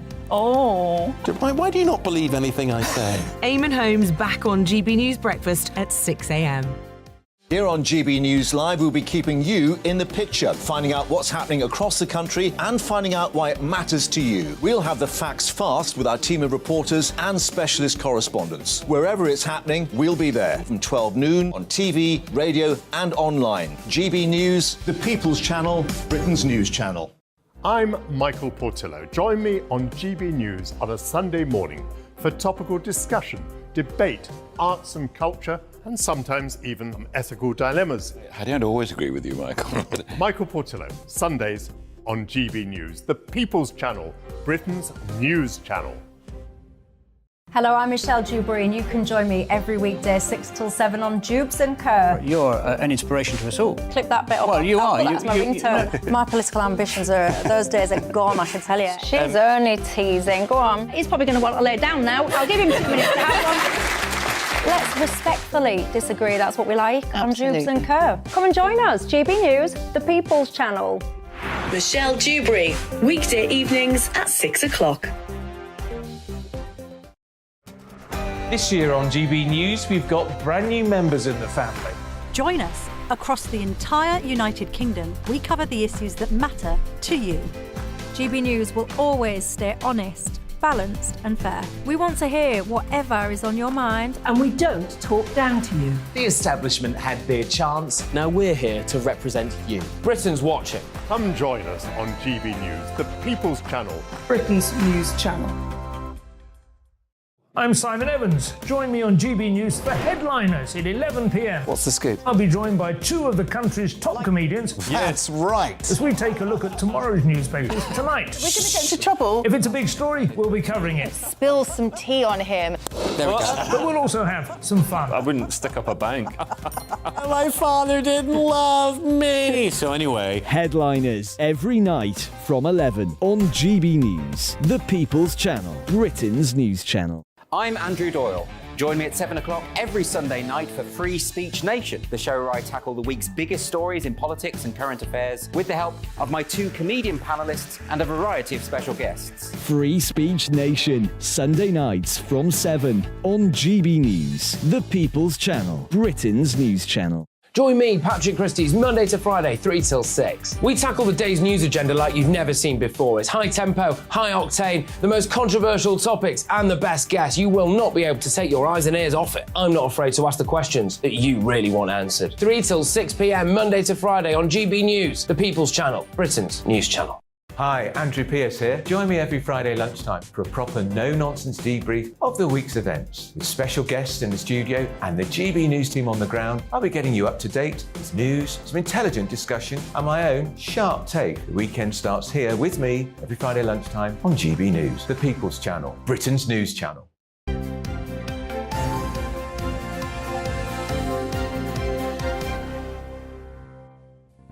7:28 still to come on the programme this morning. 8:20, we'll be looking at the Brit Awards row.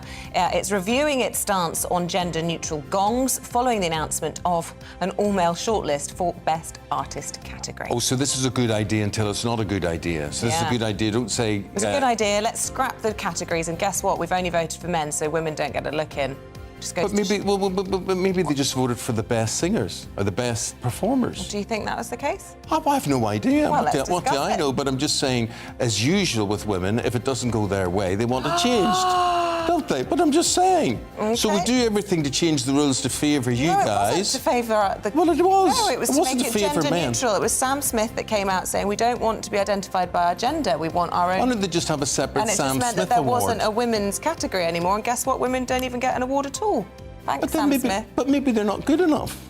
well, let's have the debate. I think there's lots of really talented female artists, which Sam Smith said yesterday. More front than Brighton, some could say. OK, very good. Your views on that. We're just giving you all that to stir you up and let you think what you would say about this. So, can you have best male, best female, and best best Sam Smith? And non-gender. Although, I should point out, the point was made to me this morning, in books, for example, like the Booker Prize, there aren't gender categories. Yes. So why is it different in music? It's a really interesting debate. Do you know what's a bore? Yeah. The Oscars. That's become very well. Bore. That is one bore. Yeah. Now, for instance, I haven't even seen it yet, but the film I would like more than anything this year is Gerard Butler in Plane. Oh, yeah, haven't seen that. Well, did I show you the poster on the side Yeah, I of the told bus? you it was what I'd term a bang-bang movie, which is, all like violence. a sex movie? No, What? Eamonn, no. No, You a movie that was all just talk violent. about the one thing all the time with you. Stop. It's just terrible. A violent movie. I don't like Sexy violent time. films. Oh, stop it. Oh, my goodness. I'm embarrassed sometimes presenting with you. But anyway, a bang-bang movie. A bang-bang movie. Scary one. OK. But anyway, that'll not get an Oscar, will it? No, of course not. not. No, but all the worthy, depressing, let's go to the movies and be depressed. Well, one thing that's not depressing is this next story, 8:45. We're talking about a woman who embarked on an inspiring journey to complete her late father's bucket list after he died when she was 25. And we've been asking you this morning, what is on your bucket list? We've had loads of really interesting messages. She's People saying, remembering her dad through what he wanted to and do. she's learnt lots about him. People have been saying, I was lucky enough to see an orca in Shetland several times. No need for a boat. They swim very close to the headlands when hunting. Amazing. I'd like to see a dolphin up close and personal. Do you know in the wild? Do you know I've stroked a dolphin? Have you? In the wild? Yes, in the wild. Where was it? It was off Ireland, off the coast. I would but it doesn't love feel that. the way you think. You think it would be all smooth and Yeah, rubbery. it's not, is it? And is it a bit smelly as well? Well, I it's in the water. Being It's in the water. Yeah. It's on my list. They're very sexual animals, dolphins. No, but they are. They are.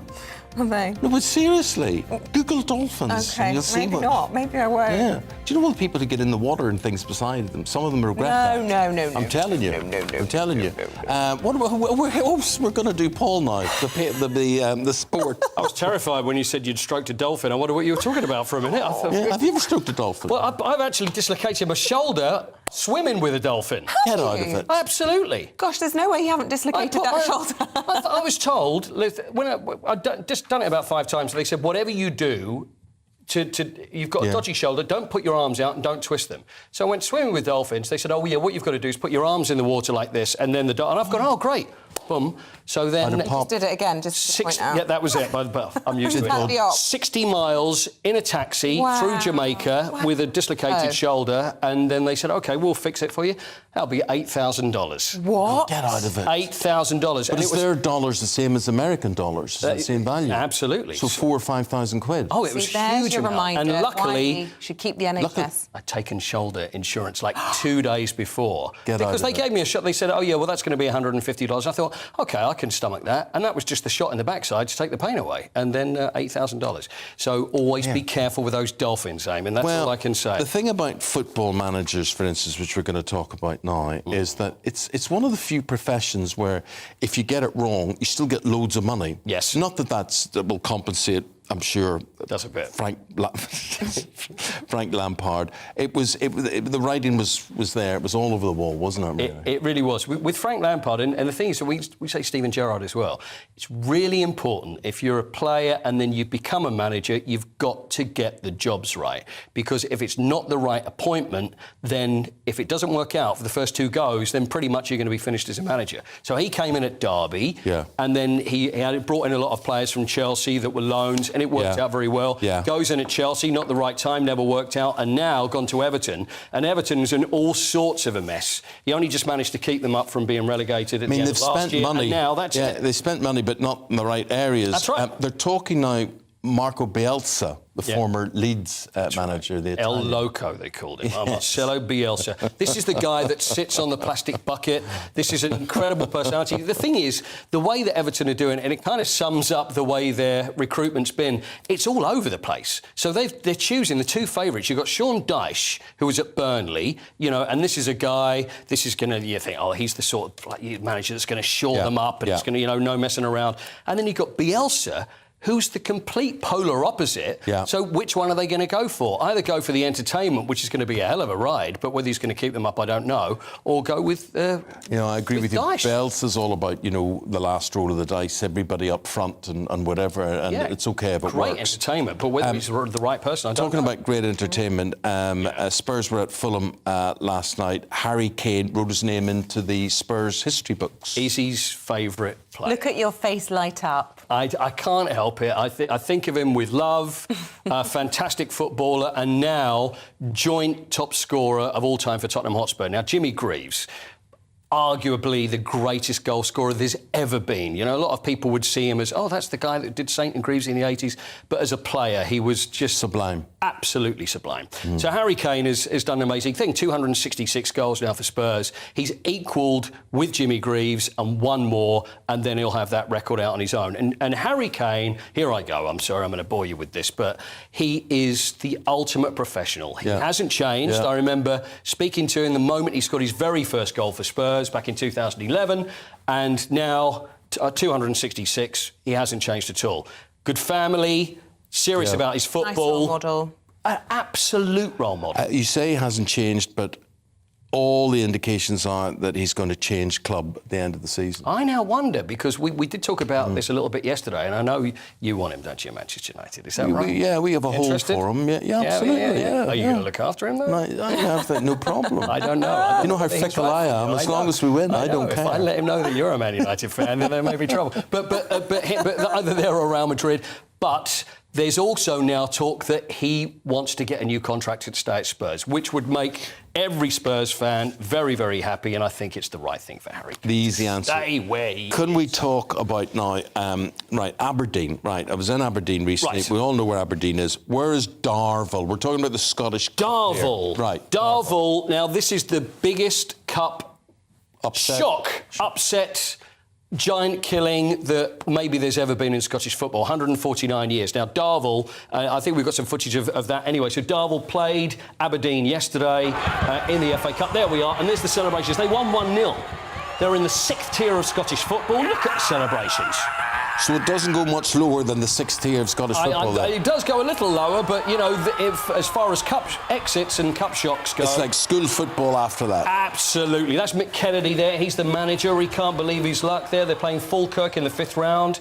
They're known as Langtoon, which is Long Town. That's what they're known as. And also they're known for their lace as well. The Darvel lace. Well, so that's what they're now known more for their football. So they've gone into the amazing history result. books, and that's amazing. Poor Aberdeen have to Poor live with Aberdeen, it. that's embarrassing. Well, Aberdeen are having a bit of a tough time at the moment. They haven't had good results, and Darvel probably smelt blood and thought, we've got a good chance here, and a fantastic result. So, 6th tier, Aberdeen, who've won the Cup various times, and it's a great result for Darvel. So congratulations to them. All right. Put them on the map. They're now more for the football than the legs. That's the side of football I like, is when you see these teams appear out of nowhere and, take scalps. Absolutely. It's quite fun. Giant killing. Giant killing. There you go. There's a term underdogs for it. over the overdogs. I love an underdog. Falkirk next. I've been there, been to Absolutely. that ground as well. This is a great story. Stephen Hendry fined Yes. for pulling out of tournaments to do what?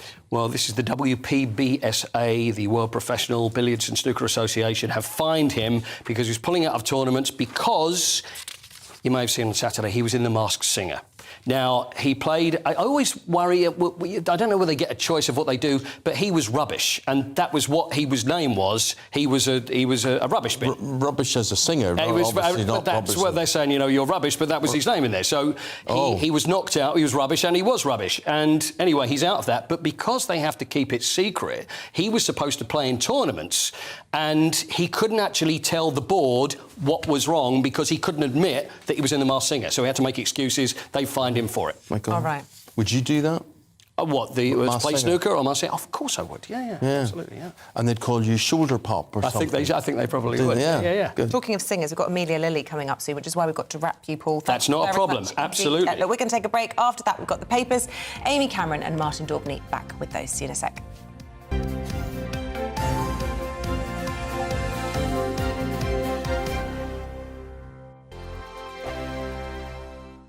We are GB News, and we'd like to say thank you to each and every one of you for bringing us your conversations, for helping our great nation find its voice, We are here for you on radio, television, and online.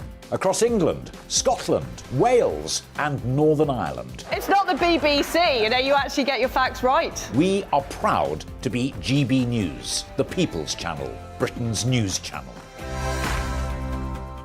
Monday to Thursday, 9 p.m. till 11 p.m. Join me, Dan Wootton. I'll bring you the sharpest takes and hottest debates. Do you not believe in prison? I don't believe in prison. I'm completely stunned. I guarantee you there'll be no spin, no bias, no censorship. I actually was personally quite offended by it.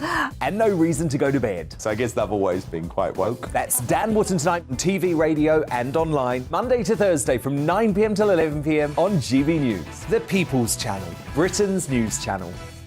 Monday to Thursday on GB News, it's Bev Turner Today from 10 a.m. We're going to be here for you, our GB News family, to keep you up to date, but also make you smile. The guy went from puberty to adultery. And I can't wait to bring a few of my own opinions. I have no time for cultural totalitarianism. We'll engage in passionate, but always polite debate, with your thoughts and opinions at the centre of it all. Only on GB News, the People's Channel, Britain's news channel.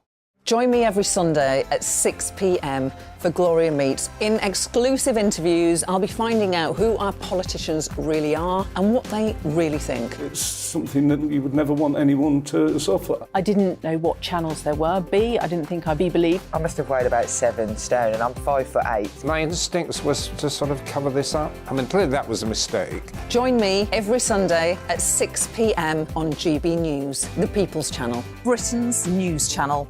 Join my show Farage, 7 p.m. till 8 p.m. Monday through Thursday, and there you will get opinion, analysis, debate, and I'll cover stories that nobody else dares to touch. You've been cancelled. Join the club. Oh my goodness me! And then for the last 15 minutes, talking pints. We're over a drink. We have a civilised conversation with someone.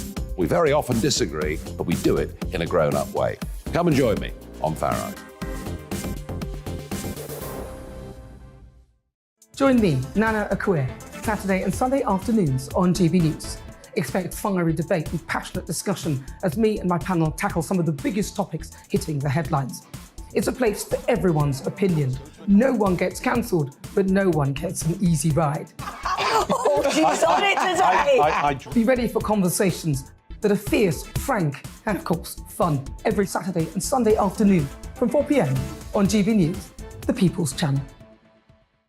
We are GB News, the People's Channel. And right across the United Kingdom. You can find us on Sky Channel 512. Virgin Media Channel 604. Freesat Channel 216. Freeview Channel 236. And YouView Channel 236. You can also take us with you on DAB Plus Radio. With the GB News app and at the website gbnews.uk. We're absolutely everywhere. Come join us on GB News, the People's Channel, Britain's news channel.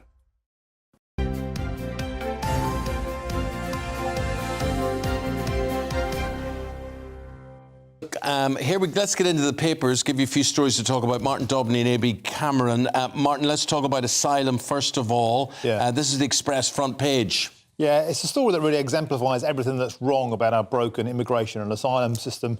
This is a gentleman called Lawangin Abdul Rahim Zai, an Afghan refugee who lied and smuggled his way into Britain. OK, so killed for the third time. What, all in Britain, or did he kill elsewhere? So he stabbed a Royal Marine hopeful to death in March 22 outside a shop late at night in Portsmouth, an argument over an e-scooter. But it turns out he'd previously shot and killed 2 people with a Kalashnikov in Serbia. He then jumped out of Serbia, went to Norway, tried to claim asylum, was rejected, and then just hopped on a ferry and came to Britain. Lied about his age, was placed in foster care. Foster parents alerted police when it turned out... Did he bring the Kalashnikov with him? No, but he had a big knife, and the foster parents alerted the police. The police did nothing. How old was he?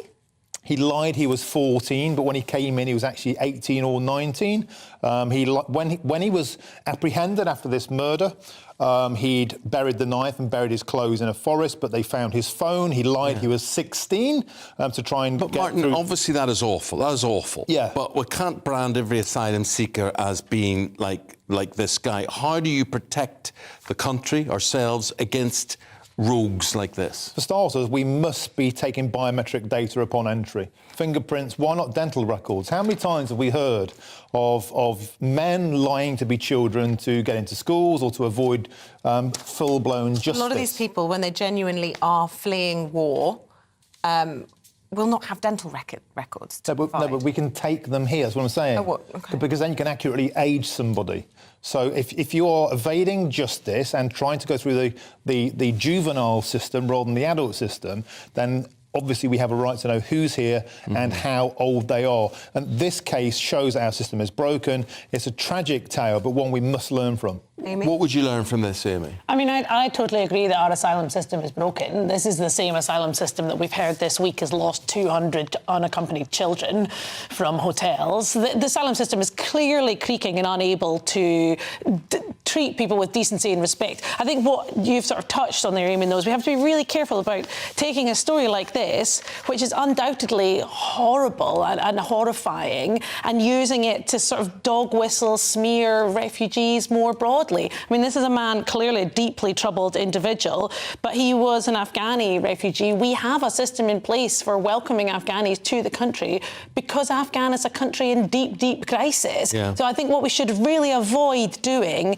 is taking these deeply tragic stories, which absolutely speak to failings in process. I don't think anyone would doubt that, but using them as a way to somehow sort of nudging wink to the fundamental depravity of asylum seekers. There's a lot of things to cover here. And talking about vetting and profiling, there's a story front page of the Times, Amy, about the Metropolitan Police and how they are recruiting at the moment, or have been during COVID. Yeah, so I think at this point, so the story here is that the Met Police, post-COVID, still have not reinstated face-to-face interviews where they interrogate the sort of values and opinions of police officers or aspiring police officers before they enter the force. They're still being done online, using mostly a sort of a form approach.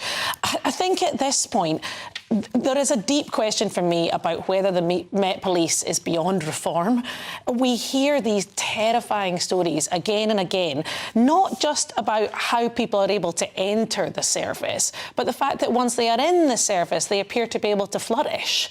So there is obviously a problem with recruitment, and I think, you know, things like this feel like really obvious things that we should be tackling. Of course, people should be interviewed face-to-face to see whether they are... Were you reassured by the police minister this morning saying, look, the Met Police are still doing these online interviews, even now, in the wake of David Carrick last week, the serial rapist police officer, but they will be ending them soon? And don't worry, we are doing face-to-face medicals. No, of course that's not reassuring, right? Like, you know, I'm a woman living in London, and at this point, I no longer, to be honest, have any faith in the Met Police. And at that point, what is the point of a police service if the people that they are supposed to be serving have lost all faith in them? Well, so I wish we had time to talk to you more about this, but basically, you know, how vulnerable do you then feel in terms of, you know, if your house was burgled or you needed to report something or whatever, who's there for you? It's such a good question. I mean, I think at this point you ask anybody, there's no point in reporting a burglary to the police. They don't do anything unless, because they're deeply underfunded. I think we also at this point we're using the police as a sort of catch-all for a myriad of social challenges, mental health, inequality, etc. But no, I don't feel safe going to the Met Police. Let's go to the Telegraph. Yeah. This is page 2. Labour and the European Union. What are Labour promising there? Well, David Lammy, the Foreign Secretary of Labour Party Shadow, is due to give a speech on Labour's vision for the future, and quelle surprise, 2 out of 5 of the recommendations are closer alignment with the European Union around data sharing, around security and around intelligence. Now, you might think that's a good thing. Yeah, I mean, you might think that's a good thing. Proposed by the Conservatives in relation to the Northern Ireland Protocol. Right, and you've hit the nail on the head, and that's why it's a bad thing, because sharing data means that sharing data in a way that's agreeable to the European Union's data sharing system means alignment with their system, not alignment with our system. It's a key point. And secondly, he talks about a softening of the Northern Ireland Protocol situation, which basically means selling Northern Ireland down the river and annexing part of the United Kingdom, which was a key failing of Boris Johnson, by the way. Boris Johnson's Brino is is being elevated further, it would seem, by Labour. And another key point is they plan to give the United Nations control over environmental targets. Now, I would say that's a bad thing, because if we are not able to independently manoeuvre around our needs and requirements in terms of pollution, in terms of energy supplies, in terms of our energy mix, a bit more fossil fuels when we need to, 39% increase in coal imports at the moment to keep the lights on, handing power to supranational organisations is what Brexit was opposed to. Here we go, Labour are going to row back. But I am interested that the Labour Party are making these noises, because I do think it perhaps implies a shift in the public mood. Even a lot of Brexiteers do not believe that they have what they wanted in terms of Brexit, and people are seeing the economic consequences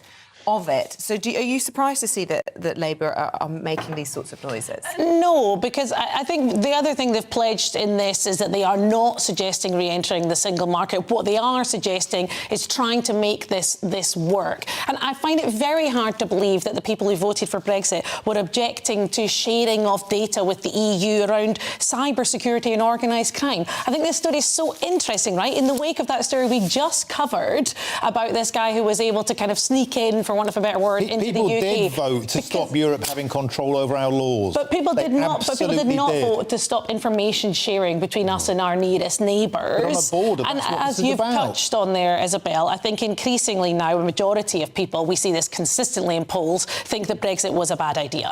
Now, we cannot turn back time on this. However, I think we can say, OK, why is it proving to be a bad idea, and where can we try to mitigate that? So better information sharing, tackling the Northern Ireland Protocol. Doesn't matter what your position was originally, it needs to work. Talking about information sharing, when you next come back, I want to talk, because I know, Martin, you've got a story on this one. This electricity switch off last night, between 5 and 6 last night, is it just a lot of talk? Is it a way to get everybody onto smart meters? Or did people actually get real money back in their bank accounts or their hands because of this cash back from the electricity switch off? When Amy and Martin come back next time. See you in about 45 minutes time. Thank you very much indeed. Now, we're going to talk about health matters and diabetes. Results from a new survey suggest that those living with the condition feel stigmatised, especially on social media and TV. So let's speak to a TV face, former X Factor finalist Amelia Lilly, about all of this. She has lived with type 1 diabetes since the age of 3. Good morning to you. Glad to see you've still got your pink hair. Tell us a little bit about what Tell us what your experiences have been then. I'm really interested to hear what you mean and what this survey found in terms of social media, TV and online stigmatisation. Yeah, so I'm so grateful to be working with Abbott on this amazing campaign. I've been diagnosed with type 1 diabetes since I was only 3.5, so my entire life. I'm only 28 still, so I don't know any different. And my whole life I've wanted to kind of put out a positive message and show that you can fulfill and achieve any dreams with living with the condition. And that's why I really wanted to get on board with this campaign, to kind of show that, and kind of educate people on, on diabetes, because I think that's the top and bottom of this, is that people just don't understand it. Yeah, but Amelia, what I'm worried about is, see, a lot of people, when they hear you've got type 1, it's OK, that's fine. She was born with that. That was outside her control. If you've got type 2, I would have thought the stigma is stronger, the judgment is stronger from people, because they're saying, oh, you eat all the wrong things, you've brought this upon yourself, you could cure this if you had any sort of discipline. There must be a distinction between having type 1 diabetes and type 2. Absolutely. Type 1 and type 2 diabetes are very different conditions, and both really, really strong conditions, which you have to make daily life decisions based on having both of these. And I think the difference between them is huge. And I think this once again just goes down to the fact that people are uneducated on both conditions. And growing up with type 1 myself, there has been a few things that I've witnessed over the years, like things in films or TV series where there's been a line in a script where it's made a joke saying, oh, don't eat that because you might become diabetic. And little do people know that has such a mental impact on someone living with diabetes. Had people comment on your condition and felt, upset, and had your mental health impacted by it?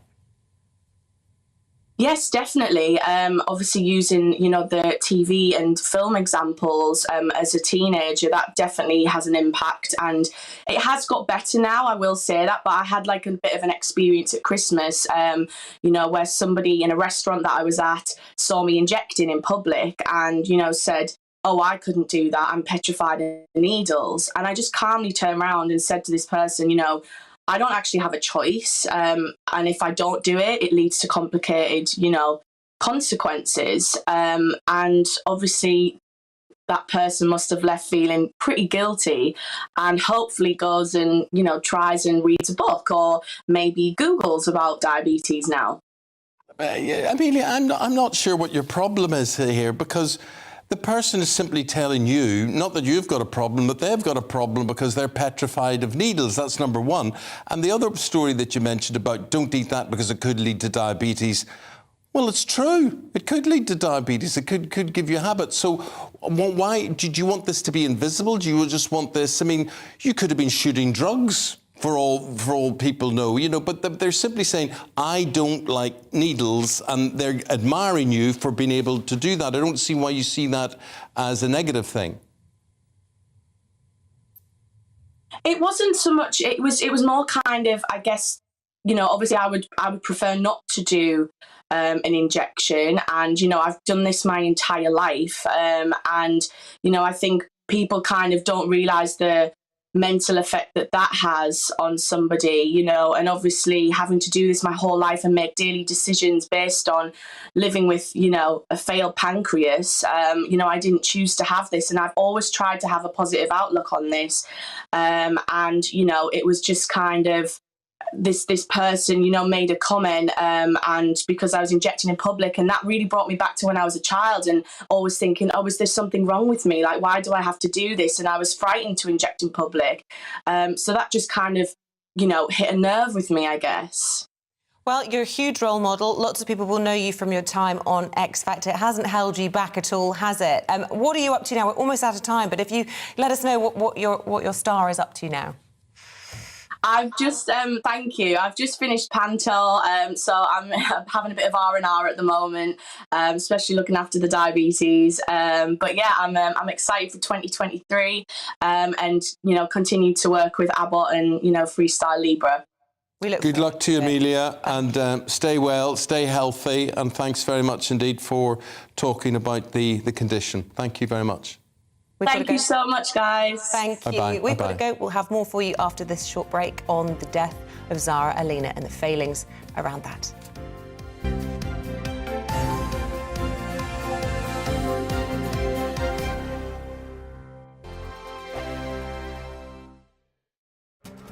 This year on GB News, we've got brand new members in the family. Join us. Across the entire United Kingdom, we cover the issues that matter to you.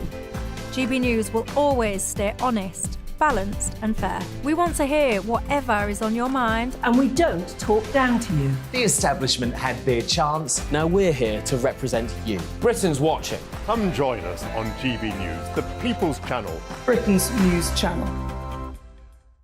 We are GB News, right across the nation. You can get us on television, on radio, on digital. We're absolutely everywhere. Amazing! You see, amazing! You remind me of me in the European Parliament. But here's the most important bit. We are not part of the mainstream establishment. We think and speak just like you do. We are the People's Channel. Magnificent. That's really, really thoughtful. Come and join us on GB News, the People's News Channel. Join me, Patrick Christie's, Monday to Friday, 3 till 6. We tackle the day's news agenda like you've never seen before. It's high tempo, high octane, the most controversial topics and the best guests. You will not be able to take your eyes and ears off it. I'm not afraid to ask the questions that you really want answered. 3 till 6 p.m, Monday to Friday on GB News, the People's Channel, Britain's news channel. We are GB News, the People's Channel. Why not take us home with you by visiting the GB News shop at gbnews.store. You'll find all the official merchandise, a really good present actually for yourself, your friends or your family. We ship across the UK mainland at no extra cost. GB News, the People's Channel. Every weekend, it's Mark Dolan Tonight. Bigger and better, starting at 8 p.m. Friday and Saturday. Can't be too safe. Bring it on. Has there ever been a more innuendo feature? And Sundays, we're on at 9. It's ridiculous. Just get on with it. Maybe you should get a proper job. Only on GB News, the People's Channel, Britain's news channel. I'm Simon Evans. Join me on GB News for Headliners at 11 p.m. What's the scoop? I'll be joined by 2 of the country's top comedians. That's right. As we take a look at tomorrow's newspapers tonight. We're going to get into trouble. If it's a big story, we'll be covering it. Spill some tea on him. There we go. But we'll also have some fun. I wouldn't stick up a bank. My father didn't love me. So anyway. Headliners every night from 11 on GB News, the People's Channel, Britain's news channel. Hello there, it's Eamonn Holmes here from Breakfast on GB News. We're not just on your television and your screens, you know. We're on DAB plus digital radio, so you can listen to your favourite shows on the move. If you've not yet listened to GB News Radio, it's very simple. We're on your radio player and tune-in apps, on your smart speaker, phone or tablet, or online at gbnews.uk. Take us with you wherever you go. GB News Radio. You never have to miss a moment of the People's Channel. I'm Mark White. As GB News Home and Security Editor, I cover those key issues that are so important to you. Our authorities, our communities doing all they can to combat violent crime. With the public services under unbearable strain, why are we still failing to control our borders? Defence, the first priority of any government, has been continually hollowed out. Can we trust our politicians to protect the armed forces? Join me, Mark White, on GB News.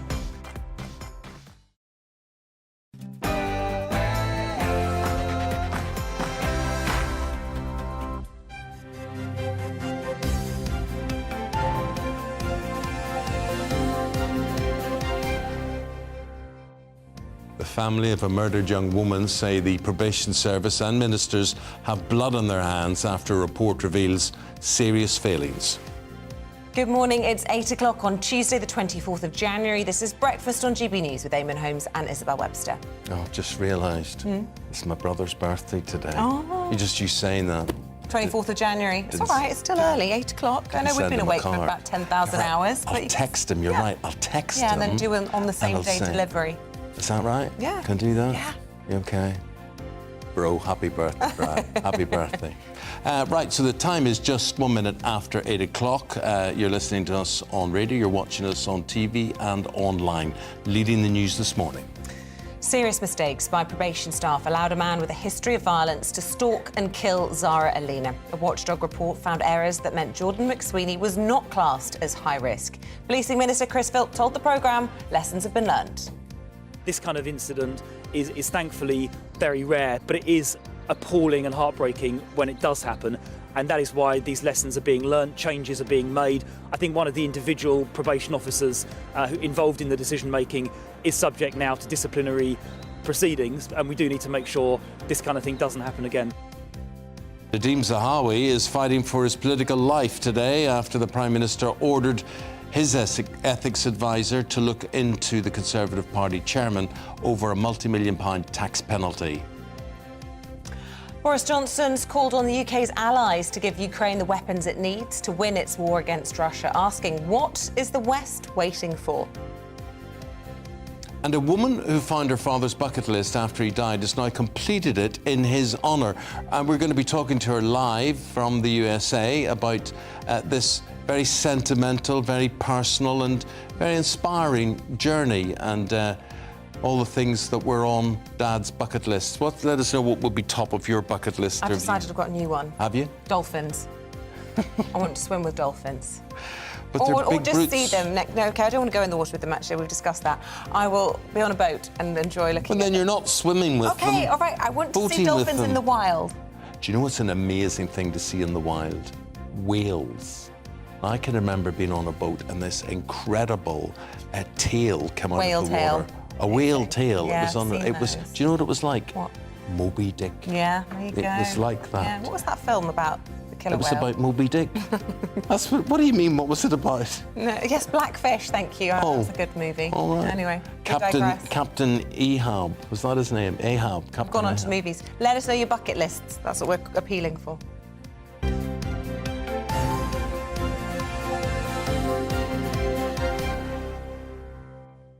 Here's the top story this morning. A new report has found serious failings in the handling of the probation of Jordan McSweeney. He murdered 35-year-old Zara Aleena just 9 days after his release from prison. This was in June last year. Well, the Chief Inspector of Probation highlighted a catalogue of errors within the probation service, which meant he was not treated as a high-risk offender when he should have been. Now, earlier on the programme, we spoke to the Policing Minister, Chris Philp, and he said lessons had been learned. The probation service, I think, has completely accepted the recommendations the inspector has made. They're making changes to the way they risk assess offenders. They're putting more resources into it. They've hired, I think, an extra couple of thousand, 2,500 probation service staff in the last 2 years. They're increasing their funding by £155 million to make sure this doesn't happen again. They're supervising, I think, over 200,000 offenders. This kind of incident is thankfully very rare, but it is appalling and heartbreaking when it does happen. Well, we also spoke to the General Secretary of the National Association of Probation Officers, Ian Lawrence, who shared his recommendations. We're going to learn lessons is to make sure we have a properly staffed, properly funded service with experienced officers who can help the new trainees coming in. We welcome the fact that new trainees are coming in. We're making progress there. We welcome the fact that some issues are being tightened up. Recall, for example, that's an issue in London particularly, and we'll be engaging with London Regional Management to have a good look at why recall is taking so long. So there are things that are being done. There are good lessons to be learned. But these things shouldn't happen if we had a properly joined up justice system, and that's the bigger problem. The pressure in London probation on its own is huge. Vacancies, staff shortages you just mentioned, and sheer overwork and overload. And that's the issue I want to take up directly with the Secretary of State for Justice. If he will just meet with us. I mean, all his mates are meeting with trade unions at the moment. What's wrong with meeting with us so we can explain the real problems our members face at grassroots? OK, well, let's put some of those problems and let's get into the whole psyche of Jordan McSweeney and why he did what he did with chartered psychologist and CEO of Victim Focus. We say good morning again to Dr. Jessica Taylor. Jessica, you spoke to us earlier in the programme, give us a lot to think about, and we talked about under-resourcing of the probation service, we talked about training, we talked about valuing the people who have to do what they do. But here, and we heard from Ian there, McSweeney slipped through the system, slipped through the care package that was supposed to be available there and murdered. Why? How did it happen? There's just so many failings, isn't there? You know, they're almost layered. And what I found interesting about what Ian was talking about, is, and I think this happens quite often, is that we start talking about trainees as if it's the new staff that make the mistakes. But the research in this sector actually shows that it's burnout, desensitization to these cases in the experienced staff where a lot of mistakes also happen. So it's very easy to sort of say, you know, and I'm not suggesting he was saying this because I actually found him very articulate and interesting when I was listening to him. But I do think that people can sometimes come at it from, you know, they're new, they're inexperienced, they're trainees, and they're making mistakes, and look at these terrible mistakes they're making. But we've seen time and time again, you know, in cases of murder and in manslaughter, that it's actually the more experienced staff that are overworked, aren't they? They are desensitized, dehumanized, they're not supervised, they're not being looked after as staff themselves. They are traumatized. They are a traumatized population trying to make good decisions in their field, and they're making mistakes. And I want to ask you what because obviously, as well as being a psychologist, your role with Victim Focus is very much, you know, focusing on those who've suffered in these horrendous crimes. And we've heard from Zara Aleena's family that they think the probation service have blood on their hands. Do you understand where they're coming from on that? Absolutely. They are, you know, this is quite possibly the most traumatic thing that they're ever going to go through, that they've had to live through, that they're going to live with for the rest of their lives, and they'll be searching for answers, you know, when it's totally natural for us, all of us, if it's us that are the victims of crime or if it's our families, you know, our bereaved families, that they're looking for answers. Why has this happened? Why did this happen to our daughter, our sister?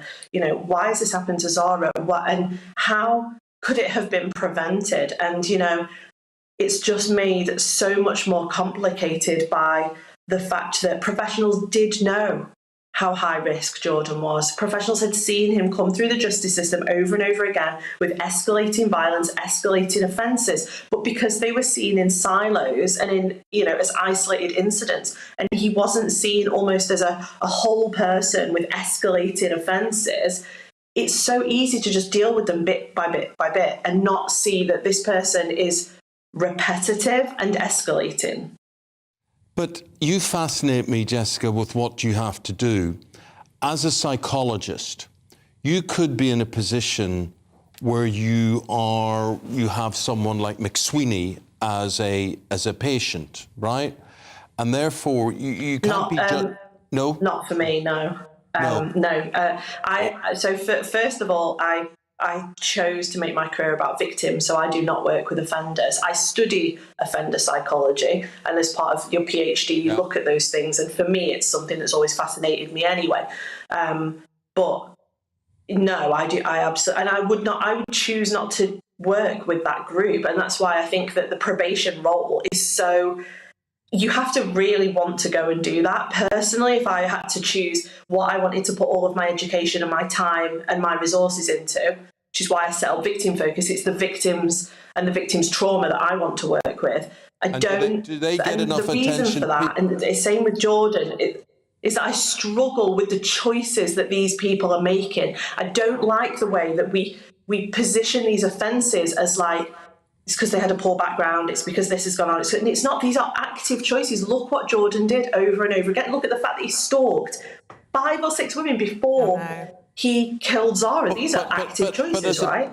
Again, I find it fascinating because surely as a professional, and you say you study people like this, you still must understand sometimes why they do what they do. Sometimes it's out of their control, or you're saying to me, no, it's always within their control. The reason I bring this up is that people often say it's always about the perpetrators, not the victims. The victims aren't looked after, and we touched upon victims there. Do the victims get the backup support that they need in this, or is it always the sympathy and the resources towards the offenders, the wrongdoers? In my opinion, this is quite complicated because you have to balance that your intervention, your early intervention and your prevention work has to be aimed at perpetrators and potential perpetrators. And that can go right the way back to like primary school, secondary school education, addressing attitudes and behaviours as they start to develop in teenage girls or teenage boys, right? But when it comes to the support and believing and listening, that has to all go with the victim. But unfortunately, I don't think we do either of those things well. We're not doing early intervention, clearly. We're not preventing these crimes, which we could be doing. And then when victims are then subjected to crimes by people that are making choices, ultimately that is what I believe, the victim support isn't there. And their trauma isn't validated, they're not listened to, and often you'll see in cases I'm sure that you've covered many times that women can sometimes ring the police 25, 30, 40 times about the same perpetrators abusing them and harassing them and be told there's no further action, there's nothing we can do. I could talk to you for so long, Jessica. Yeah, but just one final thing to say to you. Are you really saying, and if you are, this is quite depressing, that nothing's going to change? I mean, politicians will come on and say lessons have been learnt. But they can say that. Talk is cheap. If they're not going to resource it, if they're not going to value people who do probation work and see it as a vocation, whatever, is anything going to change?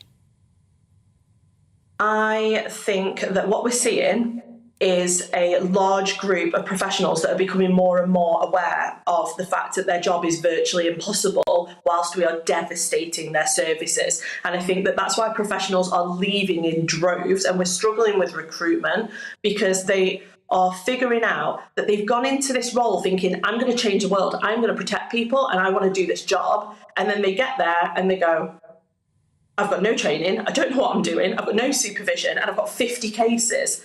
And I think that whilst we are pulling resources left, right and centre, that I don't see how this is going to improve.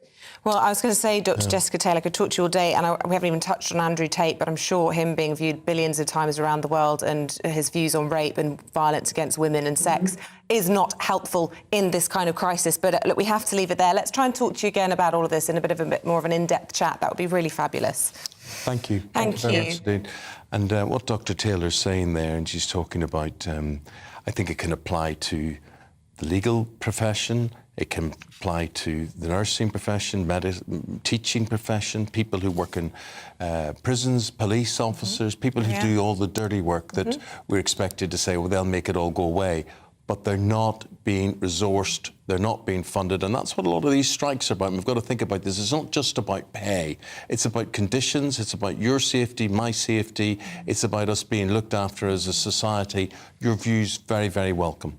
To politics now. Nadhim Zahawi is facing calls for his resignation this morning after the Prime Minister asked his independent and brand new ethics advisor to investigate the Conservative Party chairman's tax affairs.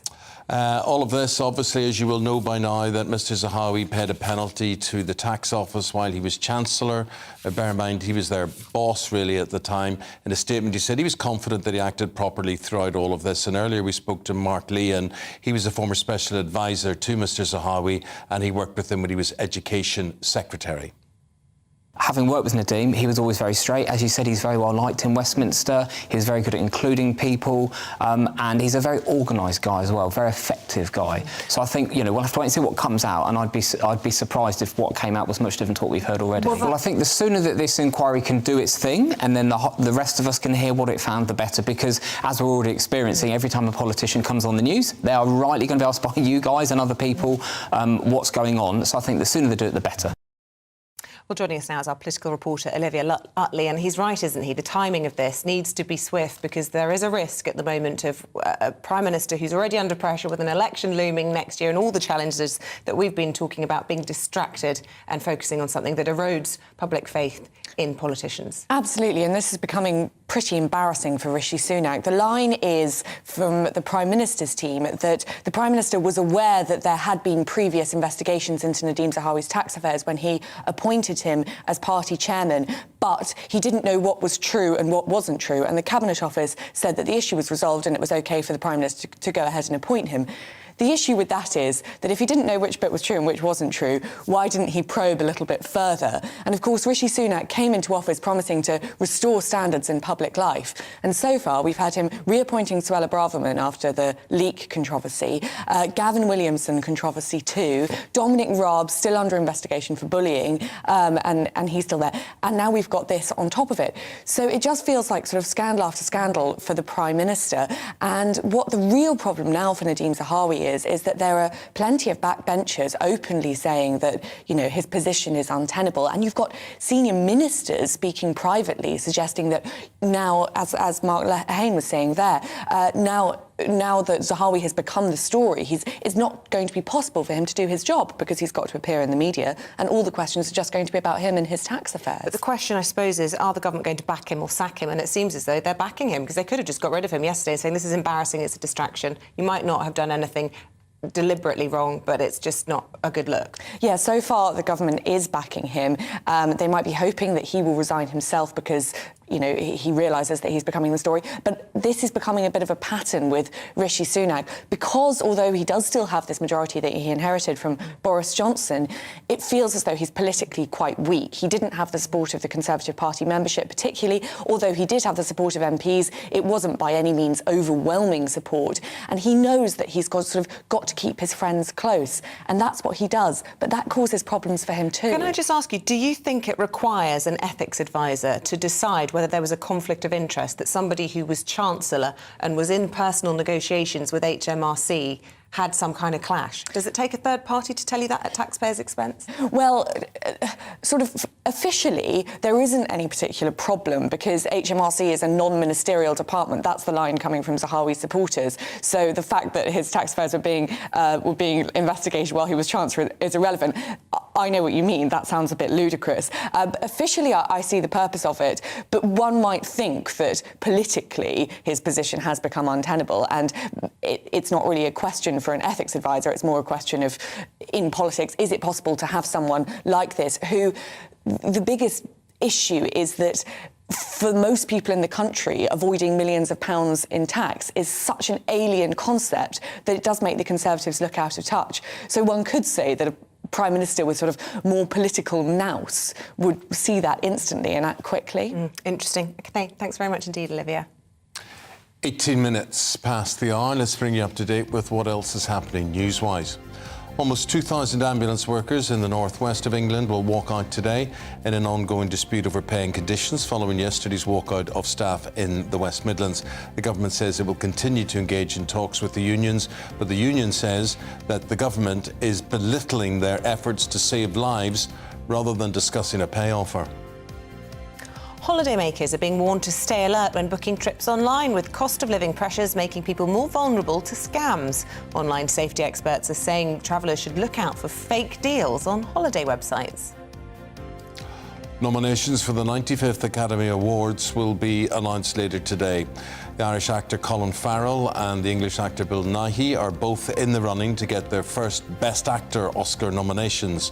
Farrell has already won a Golden Globe for his role in The Banshees of Inisherin, while Nighy has received acclaim for his performance in Living.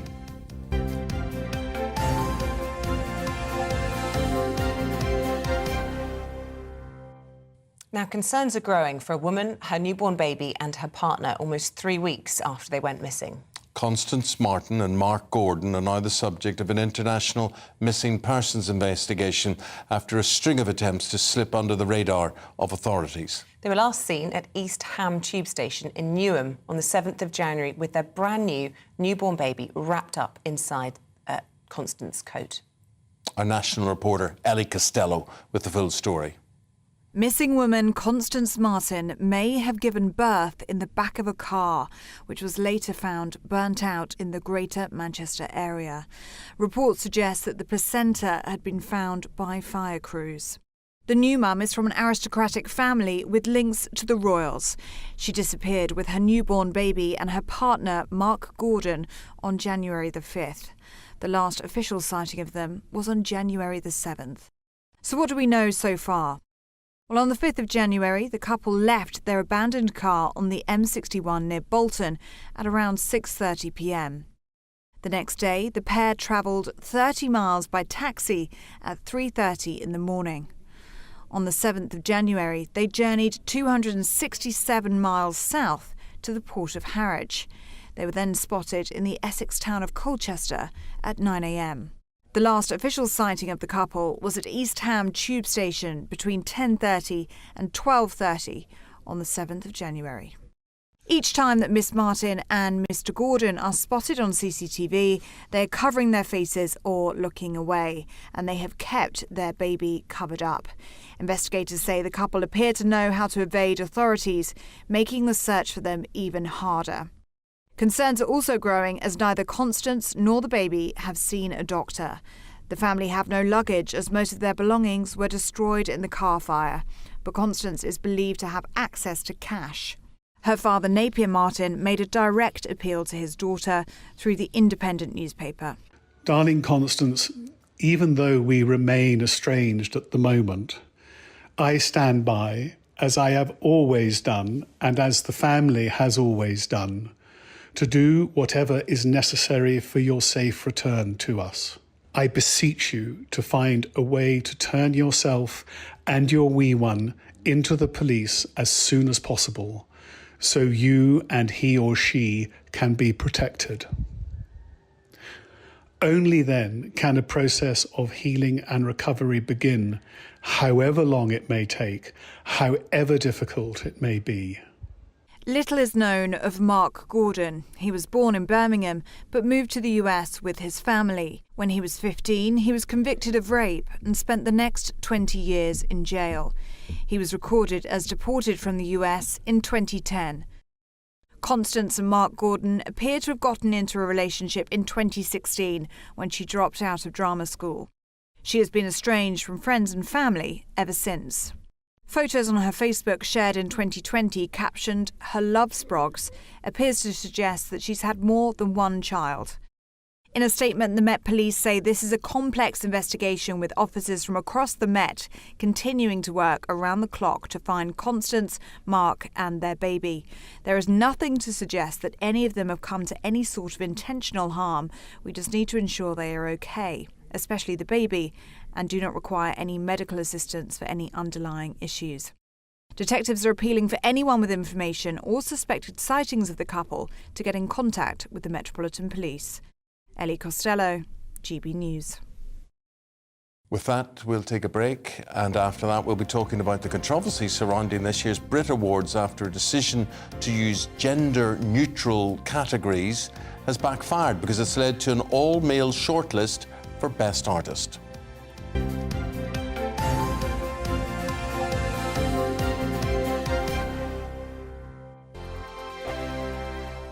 He's the king of breakfast TV, and he's back. Eamonn Holmes, back on the TV Surprised with me this morning. even remember my name. I know, it's been 4 months. You have holy water by your bed? Oh, yes. Already to bless. Oh, Eamonn. Oh. Why do you not believe anything I say? Eamonn Holmes back on GB News Breakfast at 6 a.m.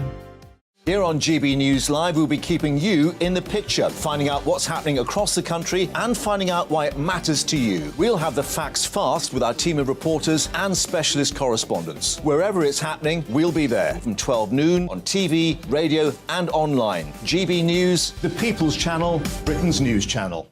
I'm Michael Portillo. Join me on GB News on a Sunday morning for topical discussion, debate, arts and culture, and sometimes even some ethical dilemmas. I don't always agree with you, Michael.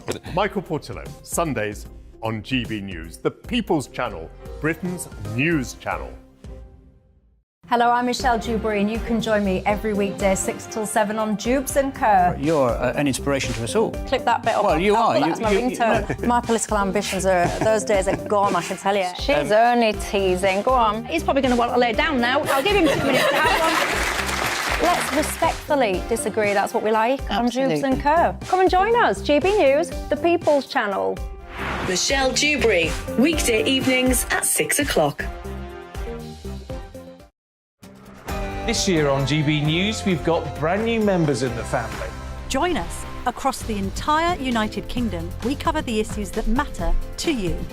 GB News will always stay honest, balanced and fair. We want to hear whatever is on your mind. And we don't talk down to you. The establishment had their chance. Now we're here to represent you. Britain's watching. Come join us on GB News, the People's Channel, Britain's news channel.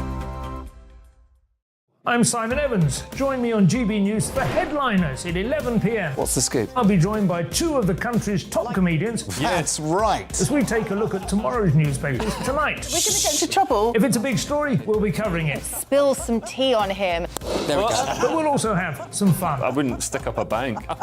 My father didn't love me. So anyway. Headliners every night from 11 on GB News, the People's Channel, Britain's news channel. I'm Andrew Doyle. Join me at 7 o'clock every Sunday night for Free Speech Nation, the show where I tackle the week's biggest stories in politics and current affairs with the help of my 2 comedian panellists and a variety of special guests. Free Speech Nation, Sunday nights from 7 on GB News, the People's Channel, Britain's news channel. Join me, Patrick Christie's, Monday to Friday, 3 till 6. We tackle the day's news agenda like you've never seen before. It's high tempo, high octane, the most controversial topics and the best guests. You will not be able to take your eyes and ears off it. I'm not afraid to ask the questions that you really want answered. 3 till 6 p.m, Monday to Friday on GB News, the People's Channel, Britain's news channel. Hi, Andrew Pierce here. Join me every Friday lunchtime for a proper no-nonsense debrief of the week's events. With special guests in the studio and the GB News team on the ground, I'll be getting you up to date with news, some intelligent discussion and my own sharp take. The weekend starts here with me every Friday lunchtime on GB News, the People's Channel, Britain's news channel.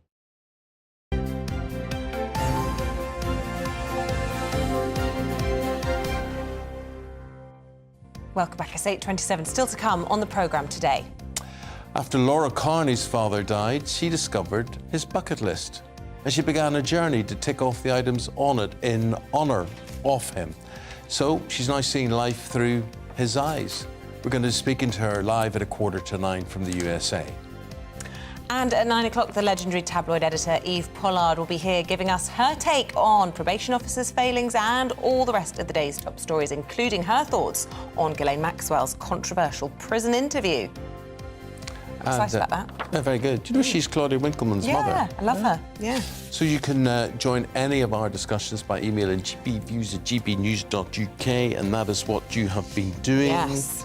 What have you got? I've had lots on bucket lists. Top of my bucket list is to meet the king of breakfast television, Sir Eamonn Holmes. Stop. That's from Damon. Stop. So Damon, we'll try and make that happen. How about that? Yeah. Bill in Glasgow, I only have one left, and that's to go and visit Auschwitz, and I'll be achieving this for my 80th birthday in the middle of February. Oh, happy birthday to you, Bill. I couldn't do that. I couldn't do that. That would be so upsetting. I've read lots of books about it. I think I'd like to go to there, but I don't think it's on my bucket list. No, I went to the Holocaust Museum in, I think it's Tel Aviv or Jerusalem, or was it?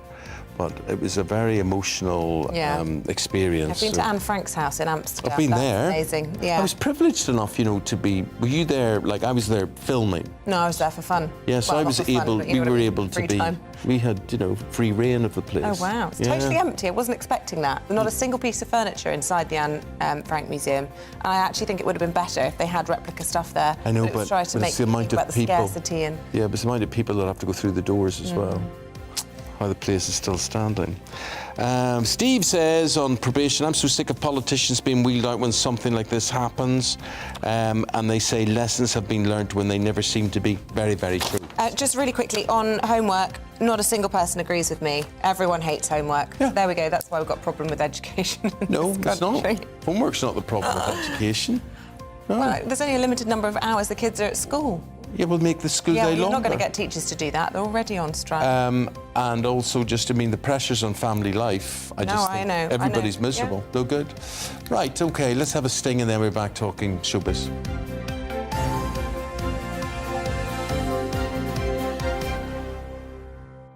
Now, the Brit Awards, what a hoo-ha they have got themselves involved in. It's all gone Pete Tong, hasn't it, really?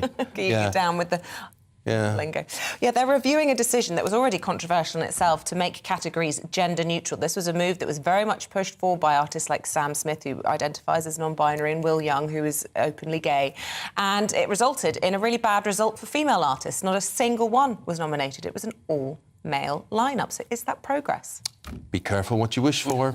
Here to tell us more, showbiz reporter Stephanie Taki on this one. Stephanie, Well, the Brit Awards, they wasn't expecting such a big backlash when they said that they were scrapping their gendered categories back in 2021. And what's happened since is that the writings have been on the wall. Since that decision now, they have their most prestigious prize, which is the Artist of the Year, and there's no females that have been nominated. So you've got the likes of Harry Styles, George Ezra and Stormzy. Yeah, right, let me just stop you right there, right? Yeah. My heart's breaking for you, so it really is. I hope it is. But it's not in the slightest. I say be careful what you wish for, because if it was an all-female lineup, we wouldn't be sitting here having this conversation. No, we would be having this conversation. You so would not. We would be it's having this called having your cake and eating it. No, because the women weren't calling for the cake. It was two men that were calling for it, and then those two men have resulted in no women getting nominated. And, So are we in favour then of the Will Young Award and the, what's his name? Sam Smith Award. Let's give them their own awards. Well, no, maybe what it should be is that the whole point of Sam Smith, what he was trying to campaign for, was that these awards were reflective of the society we live in. So by not having no females in your top prize, that is not reflective of the society we live in or the music industry. But you would have them if we just kept the categories which said best female artist, best male artist. That's what they should have done. They should have kept those categories. But what's happened now, they've made their bed and now they have to lie in it, because there's no way that they're going to get rid of this category, the best artist of the year, because what's going to happen... Sam Smith says so. Yeah, because of Sam Smith, Definitely, there's going to... Is it true, is it fair to say, though, that there aren't any decent female artists that could have qualified? Is it genuinely the case that the 6 best artists in this country at this time are only men? What the Brits are saying is that during this cycle of the artists who were eligible for this award, there wasn't many females. Like, the odds were stacked against us, because for this award, there was only 12 females out of 71 males. So if you're looking at the probability, more men were going to go through. But what this brings up, it brings a bigger question of how female artists are being treated and why probably are their music not being promoted on a wider level. So this is a bigger industry discussion. So what's your answer? Your solution is, because you're very wise, I mean, would you say just go back to the way it was, or what would you say? I think because they've made their bed, they need to lie in it, at the sense, because now we have non-binary artists such as Sam Smith who are going to be saying that they should be involved in such categories. But what I think the Brits need to do is they need to introduce like a quota system where they make sure that in such of these categories you're going to have an equal amount of female artists. No, because then you're just getting your box ticking now, aren't you? Well, that's what's going to have to happen, because they've made it that way. They've got rid of that, they diminished that opportunity for females to have an equal chance at being nominated. So now they're going to have to do a thing where they make sure that none of this controversy can be avoided by voting the right amount of females and males and non-binary artists. Well, there we go.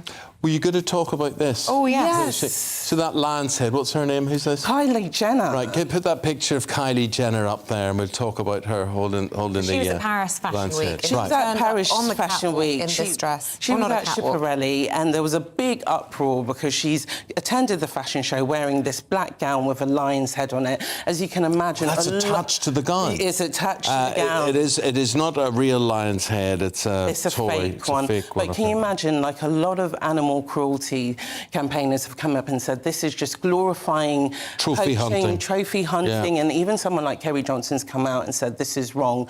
But funnily enough, the organisation PETA have come out and said actually this celebrates a lion's beauty, and actually it makes a statement against trophy hunting. And sometimes you need these big worlds of fashion and music to bring these causes, but in a very glamorous way. Do you think that was why she was doing it?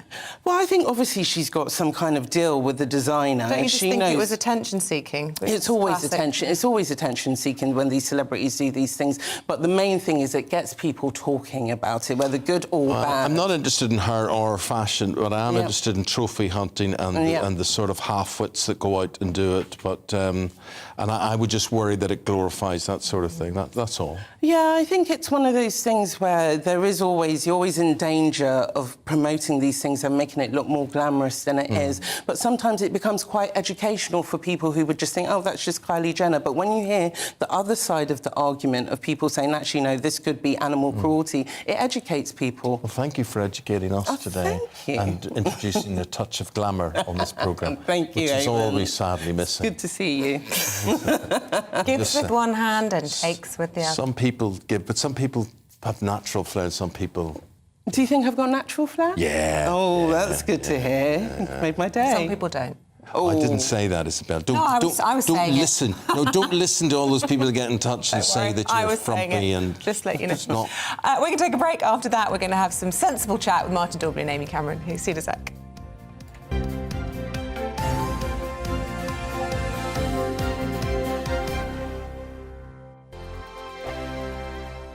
We are GB News, and we'd like to say thank you to each and every one of you for bringing us your conversations, for helping our great nation find its voice. We are here for you on radio, television, and online, across England, Scotland, Wales, and Northern Ireland. It's not the BBC, you actually get your facts right. We are proud to be GB News, the People's Channel, Britain's news channel. Monday to Thursday, 9 p.m. till 11 p.m. Join me, Dan Wootton. I'll bring you the sharpest takes and hottest debates. Do you not believe in prison? I don't believe in prisons. I'm completely stunned. I guarantee you there'll be no spin, no bias, no censorship. I actually was personally quite offended by it. And no reason to go to bed. So I guess they've always been quite woke. That's Dan Wootton tonight on TV, radio and online. Monday to Thursday from 9 p.m. till 11 p.m. on GB News. The People's Channel, Britain's news channel. Monday to Thursday on GB News, it's Bev Turner Today from 10 a.m. We're going to be here for you, our GB News family, to keep you up to date, but also make you smile. The guy went from puberty to adultery. And I can't wait to bring a few of my own opinions. I have no time for cultural totalitarianism. We'll engage in passionate, but always polite debate, with your thoughts and opinions at the centre of it all. Only on GB News, the People's Channel, Britain's news channel. Join me every Sunday at 6 p.m. for Gloria Meets. In exclusive interviews, I'll be finding out who our politicians really are and what they really think. It's something that you would never want anyone to suffer. I didn't know what channels there were. I didn't think I'd be believed. I must have weighed about 7 stone and I'm 5'8". My instincts was to sort of cover this up. I mean, clearly that was a mistake. Join me every Sunday at 6 p.m. on GB News, the People's Channel, Britain's news channel.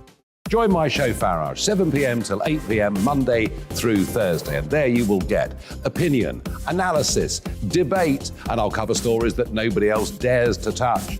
You've been cancelled. Join the club.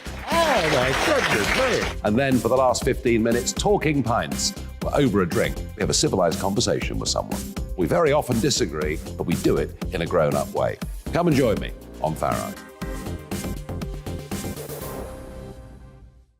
Join me, Nana Akue, Saturday and Sunday afternoons on GB News. Expect fiery debate and passionate discussion as me and my panel tackle some of the biggest topics hitting the headlines.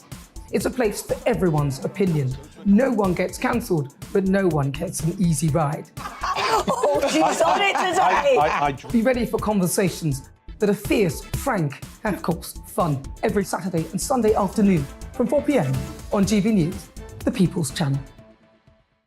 We are GB News, the People's Channel. And right across the United Kingdom. You can find us on Sky Channel 512. Virgin Media Channel 604. Freesat Channel 216. Freeview Channel 236. And YouView Channel 236. You can also take us with you on DAB Plus Radio. With the GB News app and at the website gbnews.uk. We're absolutely everywhere. Come join us on GB News, the People's Channel, Britain's news channel.